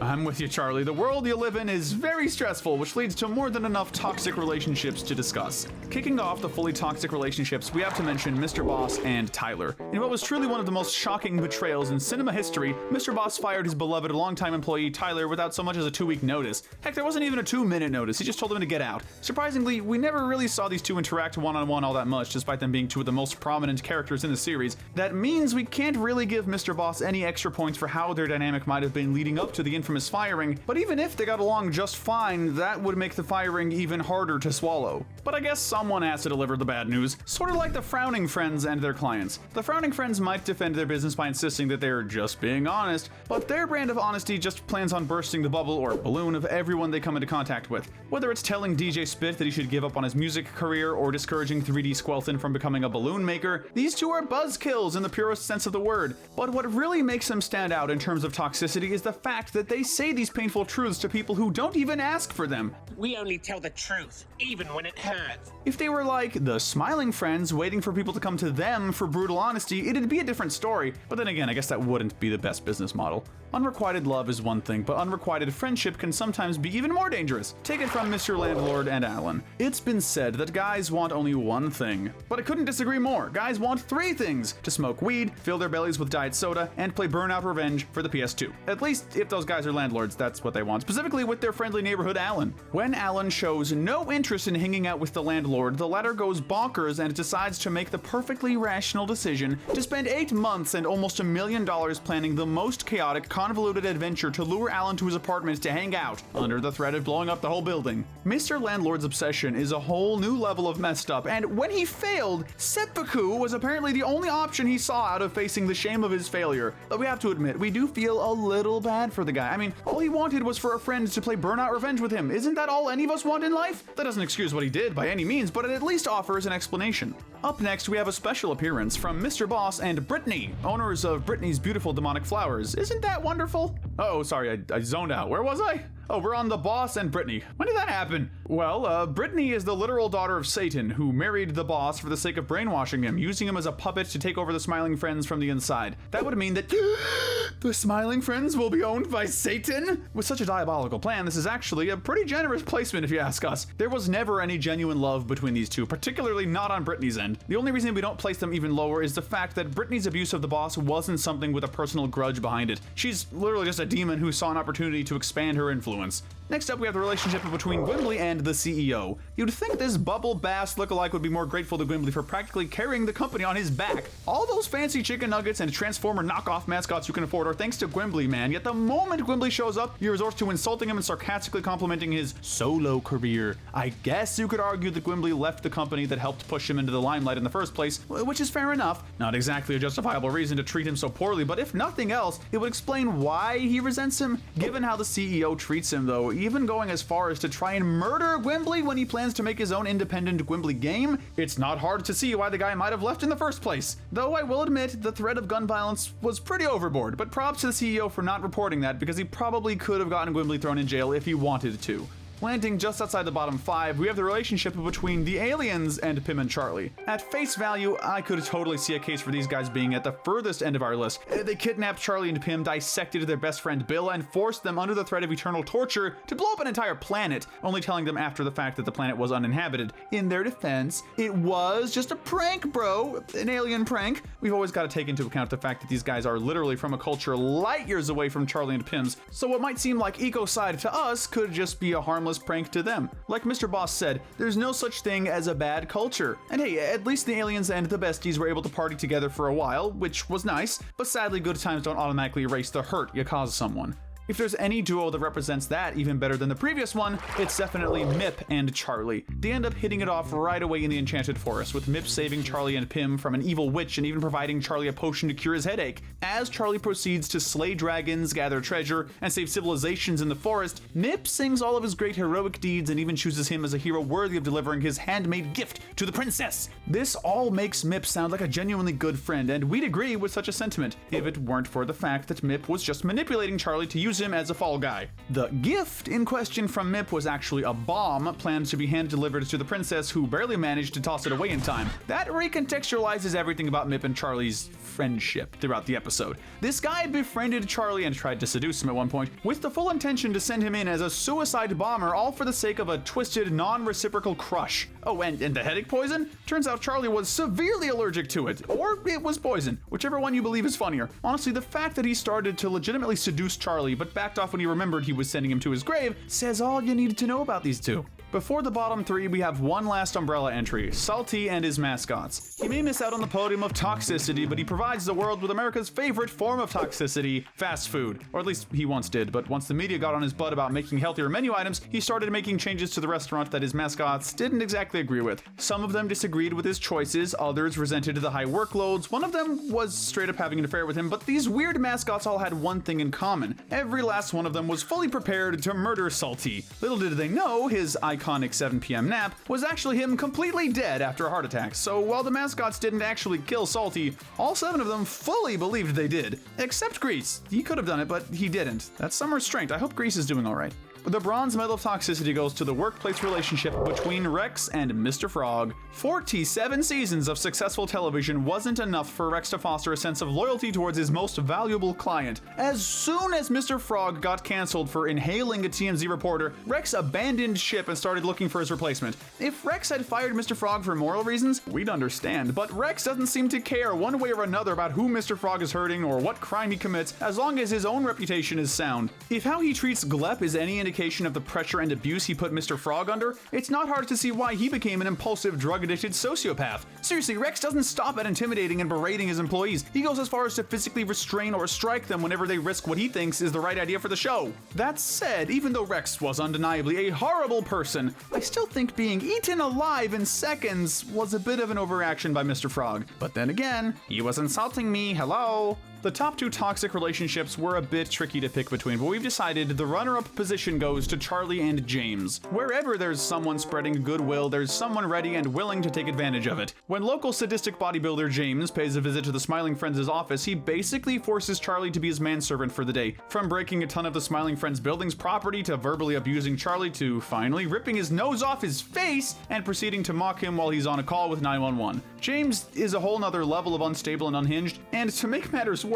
in the end credits scene, it's revealed that he inexplicably has a framed photo of Charlie and feels bad that he pushed him away. I guess this gives James a somewhat sympathetic quality, but it's also a little creepy when you think about it. Like, does he have some sort of a parasocial relationship with Charlie? Is he a stalker? Because if so, that's another pretty darn toxic trait. But while James might be a sadistic bully with a serious drinking problem, the gold medal of toxicity has to go to the king of stalking. It's the relationship between Mip and the princess. Now, right off the bat, I doubt I need to explain to anyone why Mip is this high up. He's been stalking the princess for so long that she's had to relocate twice to get away from him. Let that sink in. This is a princess, like a major figure of royalty with countless servants, and she still somehow has been followed to the point of moving by this bootleg hobbit twice. He's my stalker. What? Honestly, the fact that Mip's death was what made the princess smile says all you really need to know. And on top of being terrified of him, she almost got blown up by him with a bomb that only had 3 seconds on its timer. The princess is a truly tragic victim, but honestly, I can't help but feel a little bit of pity for Mip. Let me be clear, I am not defending Mip, but like, imagine obsessing over someone so much that your entire goal is literally to get with them or die trying. Parasocial relationships are real and they're dangerous, and Pym was so delusional that being blocked on everything, seriously, does Enchanted Forest even have a social media system, and moved away from twice wasn't enough. The guy still thought he had a shot and manipulated 2 innocent people into delivering a bomb to her in person, knowing full well they'd die in the crossfire. How Mip sank this low is anyone's guess, but I'm gonna hold that this non-existent bond with the princess is the absolute highest form of toxicity this series' relationships have. They say it takes more muscles to frown than to smile, but the question remains, is one of those muscles the brain? This is Smiling Friends characters dumb to brilliant. Like usual, we're starting on the lower end of the IQ spectrum. These are the dumb characters. At our lowest spot, we have none other than Rotten the Snowman. But I do want to clarify, I don't mean that as an insult. Rotten is at the bottom of the list, not because of any particular moral faults he has, but because, well, to be blunt, he just doesn't really know anything. That's not his fault though, because he's practically just a baby. A baby voiced by Dana Snyder, sure, but a baby nonetheless. What's going on? What is this? His reactions to the things that happen around him are always either unbridled excitement, like when he was ready to go to the beach, or absolute panic, like, you know, the second act of the episode where he spent the entirety of it screaming out of panic over the inevitability of death. His mental state is childlike and innocent, so while I wouldn't actively call him dumb, he's definitely the least smart character, which sadly is effectively the same thing. Taking a very close silver medal of stupidity is former US President Jimble. One of the go-to defenses of stupid behavior is the age-old phrase, "It happens to the best of us," and I'm not gonna detract from that. We're all prone to making dumb mistakes here and there, but there's a difference between a silly little mistake and a society-altering one. Likewise, there's a difference between an average Joe making a dumb mistake and the literal president of the USA making one. I'm sure you can see where this is going, right? Yeah, not to get too political or anything, but while Jimble seems like a pretty nice guy, he also seems like a pretty nice guy who should be nowhere near the White House. Jimble has all the social etiquette and political knowledge of an average 6-year-old. He's constantly covered in filth from his lamb-eating addiction, crapped his pants on stage at least once, and overall proved to be a really immature candidate. But those are his more minor offenses. Jimble also emboldened a war criminal dictator, showing off both his recklessness and his lack of world relations knowledge. Heck, he doesn't even know his own office, considering the fact that he tried to buzz in napkins by pressing the button that fired a giant missile. Though, in his defense, why would they put the intercom button right next to the missile launcher button? The fact that he wasn't literally born a few months ago is frankly the only thing keeping him above Rotten the Snowman. We can only really give him credit for making the sole smart decision to drop out of the running, which ironically was the one thing he did that actually gained him some votes. He might be an absolute musical genius, but DJ Spit definitely isn't the sharpest tool in the shed. He's a reckless criminal who almost certainly has some kind of drug addiction, on top of a whole lot of paranoia, given how worried he is about people getting into his head, man. Get out of my head! No, nobody's There's always the loose possibility that DJ Spit is secretly a super genius, and he's too shy to tell others about it, hence him telling them to get out of his head, but that's all speculation, naturally. If there's anything concrete that keeps him from being any lower on the list, it's definitely his practical skills. Seriously, DJ Spit may be a criminal, but he's a surprisingly skillful one. He's proven himself to be proficient at robbery, flying a military helicopter while shooting at US Air Force pursuance, and in the Frowning Friends episode, it's implied that he might have some sort of shape-shifting power. Even if you dismiss that last one as a quick gag, which is probably right to be fair, he's still somehow able to fly a high-tech government vehicle. DJ Spit is not getting a college degree anytime soon, but if it comes down to street smarts, he's definitely one of the smarter characters on our list. I really hope Siri called that hospital in time. Rounding out our bottom tier, we have Rex. Now, first of all, he called Glep stupid. That in turn proves that Rex is stupid to some degree. But there's more to the story, unfortunately for him. When Mr. Frog gets cancelled, Rex decides to boot him off of his own show and recast him. When he hires Glep based on his spitting gimmick, which seems innocent enough, and something all the others in the meeting room love, he demands Glep to stop it because it's too toxic. First off, dude, the show was about a guy eating another guy. I think spitting is less toxic, if anything. If that's not enough, Rex is delusional enough to believe that in doing this, he's saving the show and is genuinely shocked when everyone absolutely hates his changes. If his greed's also not enough, we have to take points off for his short temper too. You'd think the guy who worked with Mr. Frog and basically made him into the absolute menace he is today would know better than to piss him off, right? But unfortunately, Rex just couldn't contain his anger when Mr. Frog showed up to apologize, and he was turned into his frog demon's latest snack as a result. So with him being cancelled once and for all, how about we move on to the average intelligence characters? Go on and grab a reasonably unhealthy snack for this next entry. That's right, it's Simon S. Salty. Honestly, Salty just barely scrapes by into this category. I have to give him credit for running a successful fast food chain for years, given how Charlie remarks that he's been going there since he was a homunculus. On top of that, he gets bonus points for renovating his menu as a response to public outcry. It's important to realize when you're up against a strong opponent, and Salty, as unstable as he might have been, knew when it was time to compromise with the criticism of the media. Unfortunately,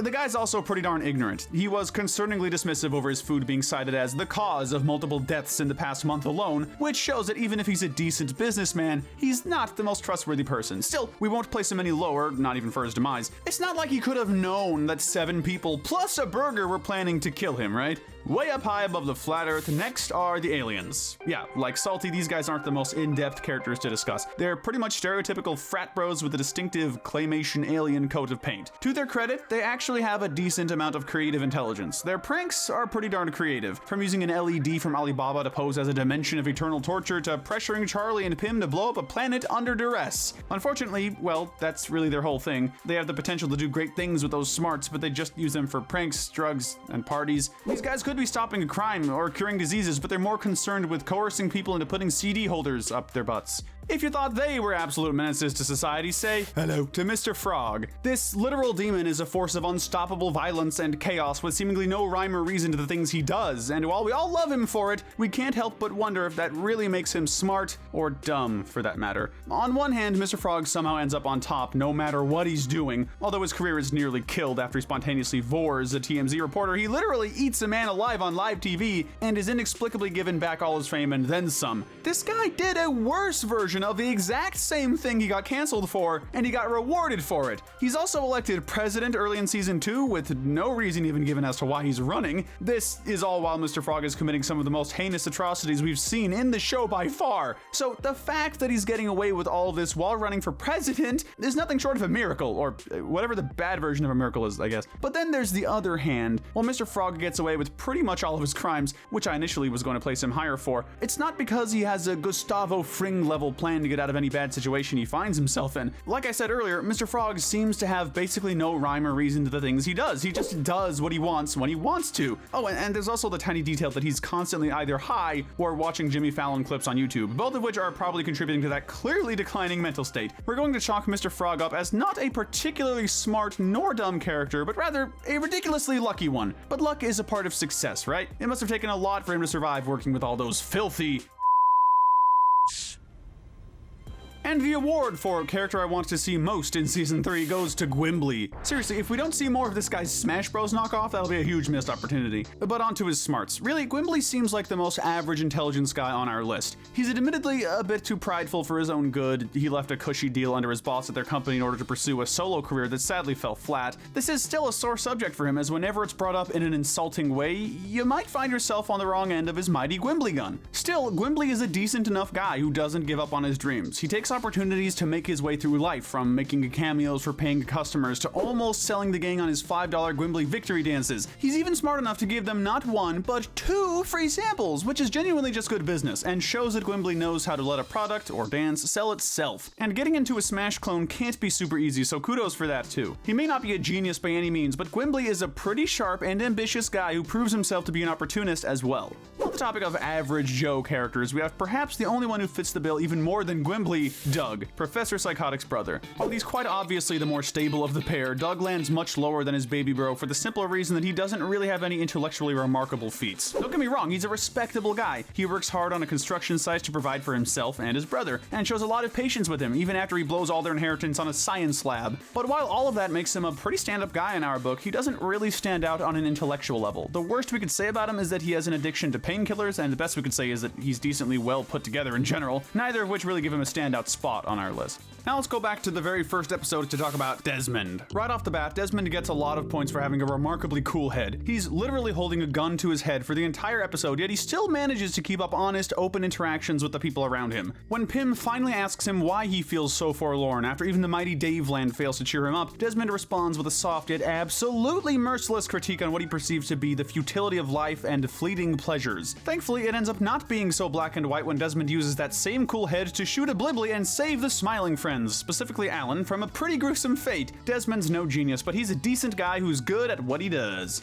Nearing the end of this category, we have Charlie's grandma. Despite only briefly appearing in the Christmas special, Charlie's grandma made an impact on viewers everywhere for obvious reasons. The main reason, of course, being her surprisingly vast knowledge of hell. Seriously, it took Charlie less than a minute of talking with her for her to reveal that she knows where specifically the devil is in hell. She's also a pretty cool-headed character. She was barely fazed at all by her husband being shot right in front of her, with her only reaction being a damn. On top of that, she didn't seem fazed at all by the fact that her own grandson got sentenced to eternal damnation. Granted, she could just be a sociopath, but I'm an optimistic guy, so screw it. High average tier it is. Closing out this category is Gilbert Gottfried's nemesis, the evil devil. One of those many claymation characters we see throughout the show, the devil shows up at the end of the 8th episode, in which Charlie offers to make him smile in exchange for being sent home. Now, this iteration of the devil is interesting. He's a total nihilist, seeing no point in doing his work if he won't be paid until his job is over, which is literally eternity, so he's never getting paid. Being able to deduce that is pretty smart, but he's also fairly cunning. When Charlie strikes a deal with Satan that if he can make him smile, he'll be given another chance at life, the devil made the reasonable point that even after he smiled while torturing Charlie, he didn't really have to follow through on his promise. I mean, he is the devil, lying is his whole shtick, and I'm sure that he's done way worse and more complicated things during his time as ruler of hell. Still, thinking that he could stand against the mighty Gilbert Gottfried is proof that his pride was absolutely his downfall. With that said, quickly, Charlie, take my hand. It's time to go to our middle category for the characters who are pretty smart.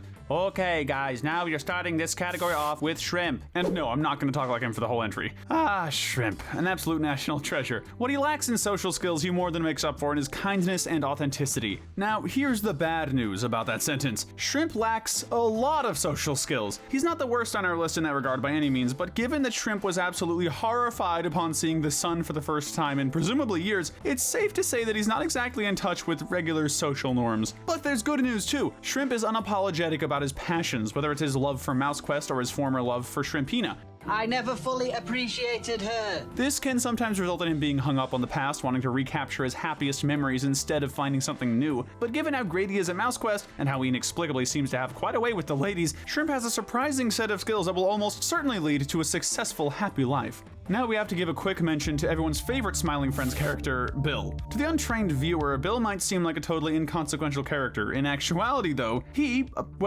still kind of is, but that doesn't mean that he isn't smart. Like Shrimp, he's unapologetic about his passions, with a decent amount of knowledge about space, or at the very least enough to put together a UFO sighting group and seemingly act as the de facto leader. He also managed to tell from a pretty long distance that the UFO he saw was actually a satellite, which shows some pretty good observational skills. But he's not the best researcher, given how he had a theremin for a decent amount of time and didn't know until Charlie told him. Hopefully he's seeing all the UFOs he can in heaven now. But now it's time to talk about the man who embodies the Smiling Friends mission more than anyone else, Pym. In terms of emotional intelligence and book smarts, Pym is one of the smarter characters in the ensemble cast. He's trilingual, being able to speak fluent Spanish with an N, Spanish with an M, and English. On top of that, he has a pretty good amount of book smarts, particularly in the area of politics, even being able to work well with Jimble as a campaign assistant. He's also very emotionally intelligent, always doing his best to reach out and help the people around him. On the whole, Pym is a smart, caring guy with a good head on his shoulders, just as long as you don't take his dreams of the Enchanted Forest away from him. I love the Enchanted Forest! So why isn't he any higher? Well, simple. Pym is optimistic to a fault. He tends to put off his problems to be dealt with later. In the Shrimp episode, he put off getting a new pair of glasses and ended up setting Shrimp up with a human woman who wasn't anywhere near Shrimpina. This showcases that Pym is a little too trusting and optimistic, often not realizing that he's going about something the wrong way until it's too late. There are other times he can venture into toxic optimism territory. Okay, there's really just one, but my friend pointed it out to me and I can't stop thinking about it. In the first episode, Desmond tells Charlie and Pym that he lost his entire family recently, and what is the literal first thing Pym does to try and cheer him up? He invites him to a family dinner. Pym is a reliable asset to the Smiling Friends, but he's not the best critical thinker, which is going to keep him from landing any higher on our list. In terms of intelligence, we're going to name Charlie the smart friend of this duo. Charlie is mild-mannered, confident, and honest, all of which are traits that help him be a straightforward, practical guy. He's the perfect example of work smart, not hard. In the Enchanted Forest episode, for instance, a tree with a thorn in its side cries out for help, while Pym and Mip believe it's some sort of weird riddle. Charlie comes up with a much simpler solution to pull the thorn out of its side, which obviously works. If we had to describe Charlie in one word, it'd be practical. Sure, sometimes he lacks the same level of emotional intelligence as Pym, but he makes up for it by always having a plan in mind, whether that's getting in contact with a celebrity to help their client, like Jimmy Fallon with Mr. Frog, or Bill Nye with Rotten the Snowman, or just multiple ideas to help him out himself, like taking Shrimp to the gym and to multiple fashion stores. Charlie is a smart guy, and his more cynical attitude makes it easier for him to detect a bad situation than it is for Pym. He also knew what a theremin was, which automatically gives him a point over both Pym and myself. Oh yeah, and it's also implied that he's bilingual since he started speaking to Pym in Spanish during Brother's Egg.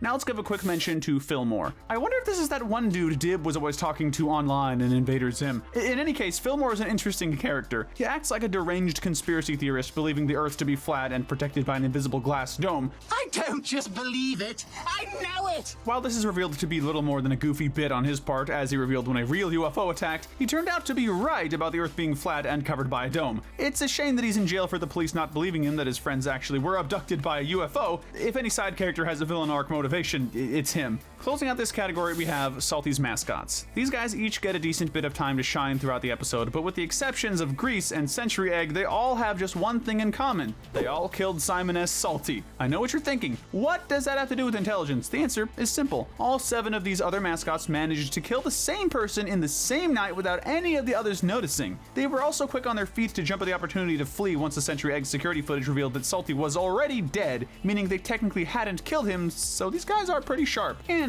they should really not be out on the streets. Where's Prisoner Frog when you need him? Now let's get to the real heavy hitters, intellectually speaking. These are the super smart characters. The apple doesn't fall too far from the tree, even if that apple happens to be Brittany. I guess we haven't seen a full potential iteration of Smiling Friends as Satan yet, but if his daughter is any indication, he's probably got some killer leadership skills. By leadership skills, I of course mean brainwashing. Brittany has spent centuries manipulating powerful men throughout history, thereby making them subservient to Satan whether they realize it or not. Why she decided on Smiling Friends as a target is anyone's guess, but she came pretty far before Charlie, Pym, and Alan figured out her true identity. While Brittany is one of the more successful antagonists so far, we have to dock some points for how little effort she put into hiding her true nature. It's also worth mentioning that she has zero composure given how she literally jumped out of a window into a thorny bush and died because she was called out. Let's just be glad she didn't get her hands on the CEO. Gwimbly's former boss has been the head of his company for years, and you've got to give him some credit for that to some extent. I mean, sure, he spends most of his time eating chicken nuggets in his office, but he was able to develop a whole new mascot that was capable of nearly hunting Gwimbly and company down. That said,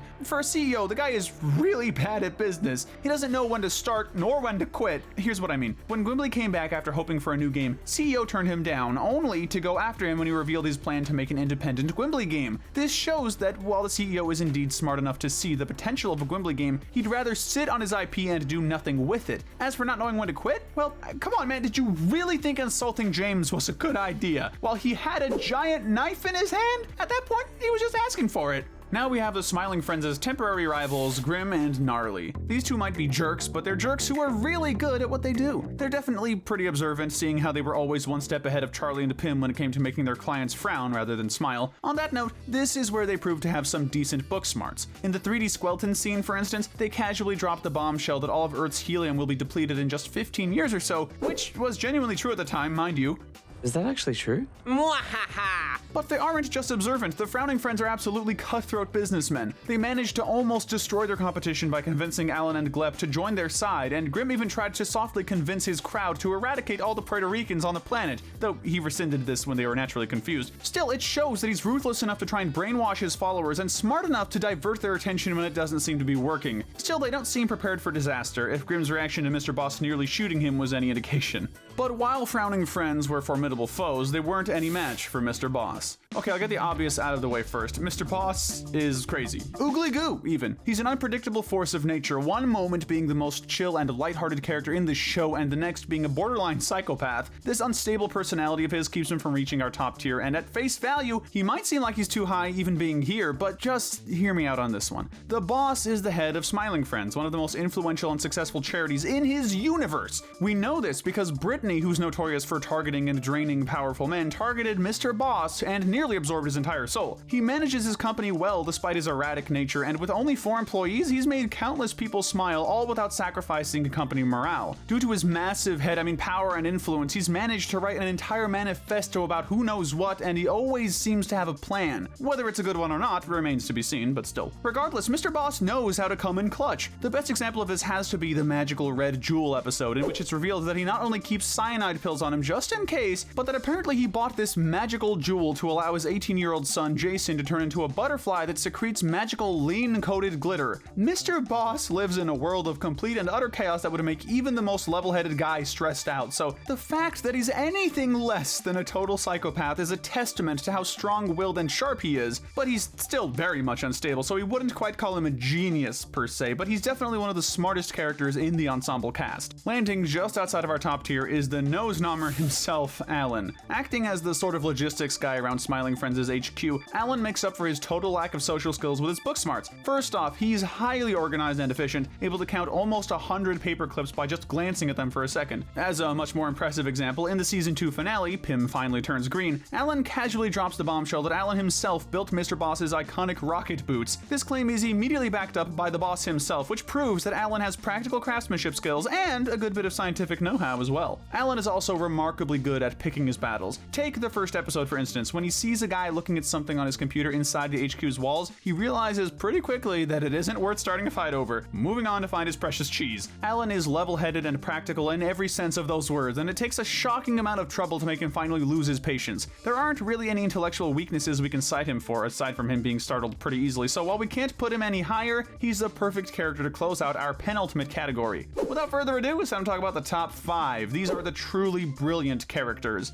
There's no shortage of brilliant plans in this category, but perhaps the most successful one was that of Professor Psychotic. His diabolical plan to create life by injecting his own DNA into an egg in his evil laboratory proved successful at the end of the day, or rather at the end of the 14 months it apparently needed in order to hatch. Creating life can go very, very wrong, but thankfully, Psychotic decided to go about it in the righteous way and raise his creation, showing it all the love his mother gave to him, and then some. He's also practical, knowing when it's time to prioritize saving his own skin when his brother threatens to kick him out, but that leads into why he's only number 5. While he was successful as a scientist, Professor Psychotic is probably the most socially inept character on this whole list. Even ignoring his tone-deaf, insensitive response to Doug pouring his heart out to him, just look at what his idea of flirting is. How could that ever work? Landing just outside of our top 3, we have Bill Nye, the science guy. Yep, that's the real Bill Nye. Don't look it up or anything, just trust me, it's him. He's a beautiful singer, he knows everything there is to know about death and about science, but apparently he does not know everything there is to know about flying a hot air balloon. Bill Nye was tragically electrocuted to death by a power line while trying to console a snowman having an existential crisis. Well, that sentence is perhaps the greatest one I've ever read. It's also proof that Bill Nye is the kind of genius who can easily miss something right in front of him.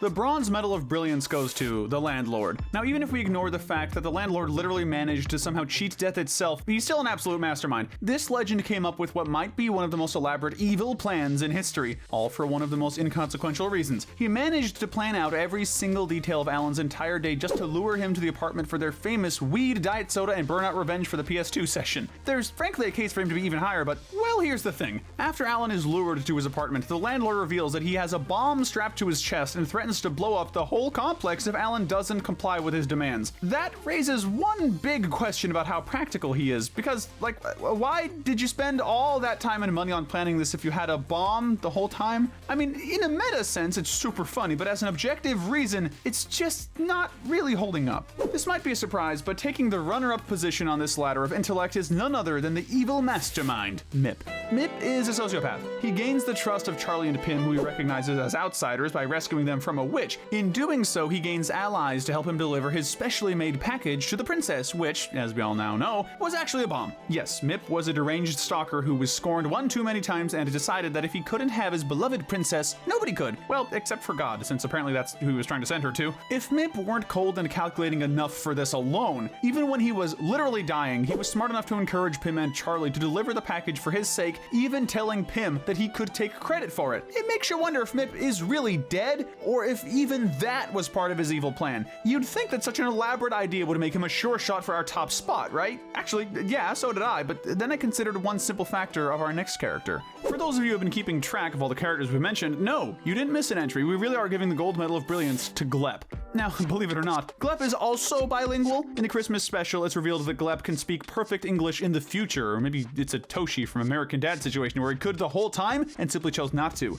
And Christianity was right all along. But either way, as you can probably imagine, he's not #1 just because he's bilingual, nor is it because of his ability to persuade people quite consistently, whether it's getting on the Mr. Frog show as his replacement or calming down a riled-up Smiling Friends break room after he was doxxed for voting Mr. Frog into office. Speaking of which, Glep survived getting doxxed on national television, but that still raises the question of how exactly he's #1. To answer that, let's go back to the Christmas special. Here we see Glep reading the story of when Charlie went to hell to his grandson. During this story, he recounts how both heaven and hell are actually real and that Christianity was right all along. What might just seem like a typical Smiling Friends gag at first, let's just look at this objectively. Glep knows about the afterlife. Let me repeat that. Glep knows about the afterlife. He's fully aware of what happens after death, knows the correct religion to follow in order to get to heaven, and this is barely related, but look at that photo in the background. This dude became president. Whether it's about the past, present, or future, Glep seems to know more than anyone else. If he weren't such a chill guy, that would be absolutely horrifying, but if there's anyone I trust with straight up objective knowledge of the supernatural, it's Glep. There's just one question I have left. If Glep knows that Christianity is right, then why did he apparently raise his grandchild as a non-Christian? Is Glep a sociopath?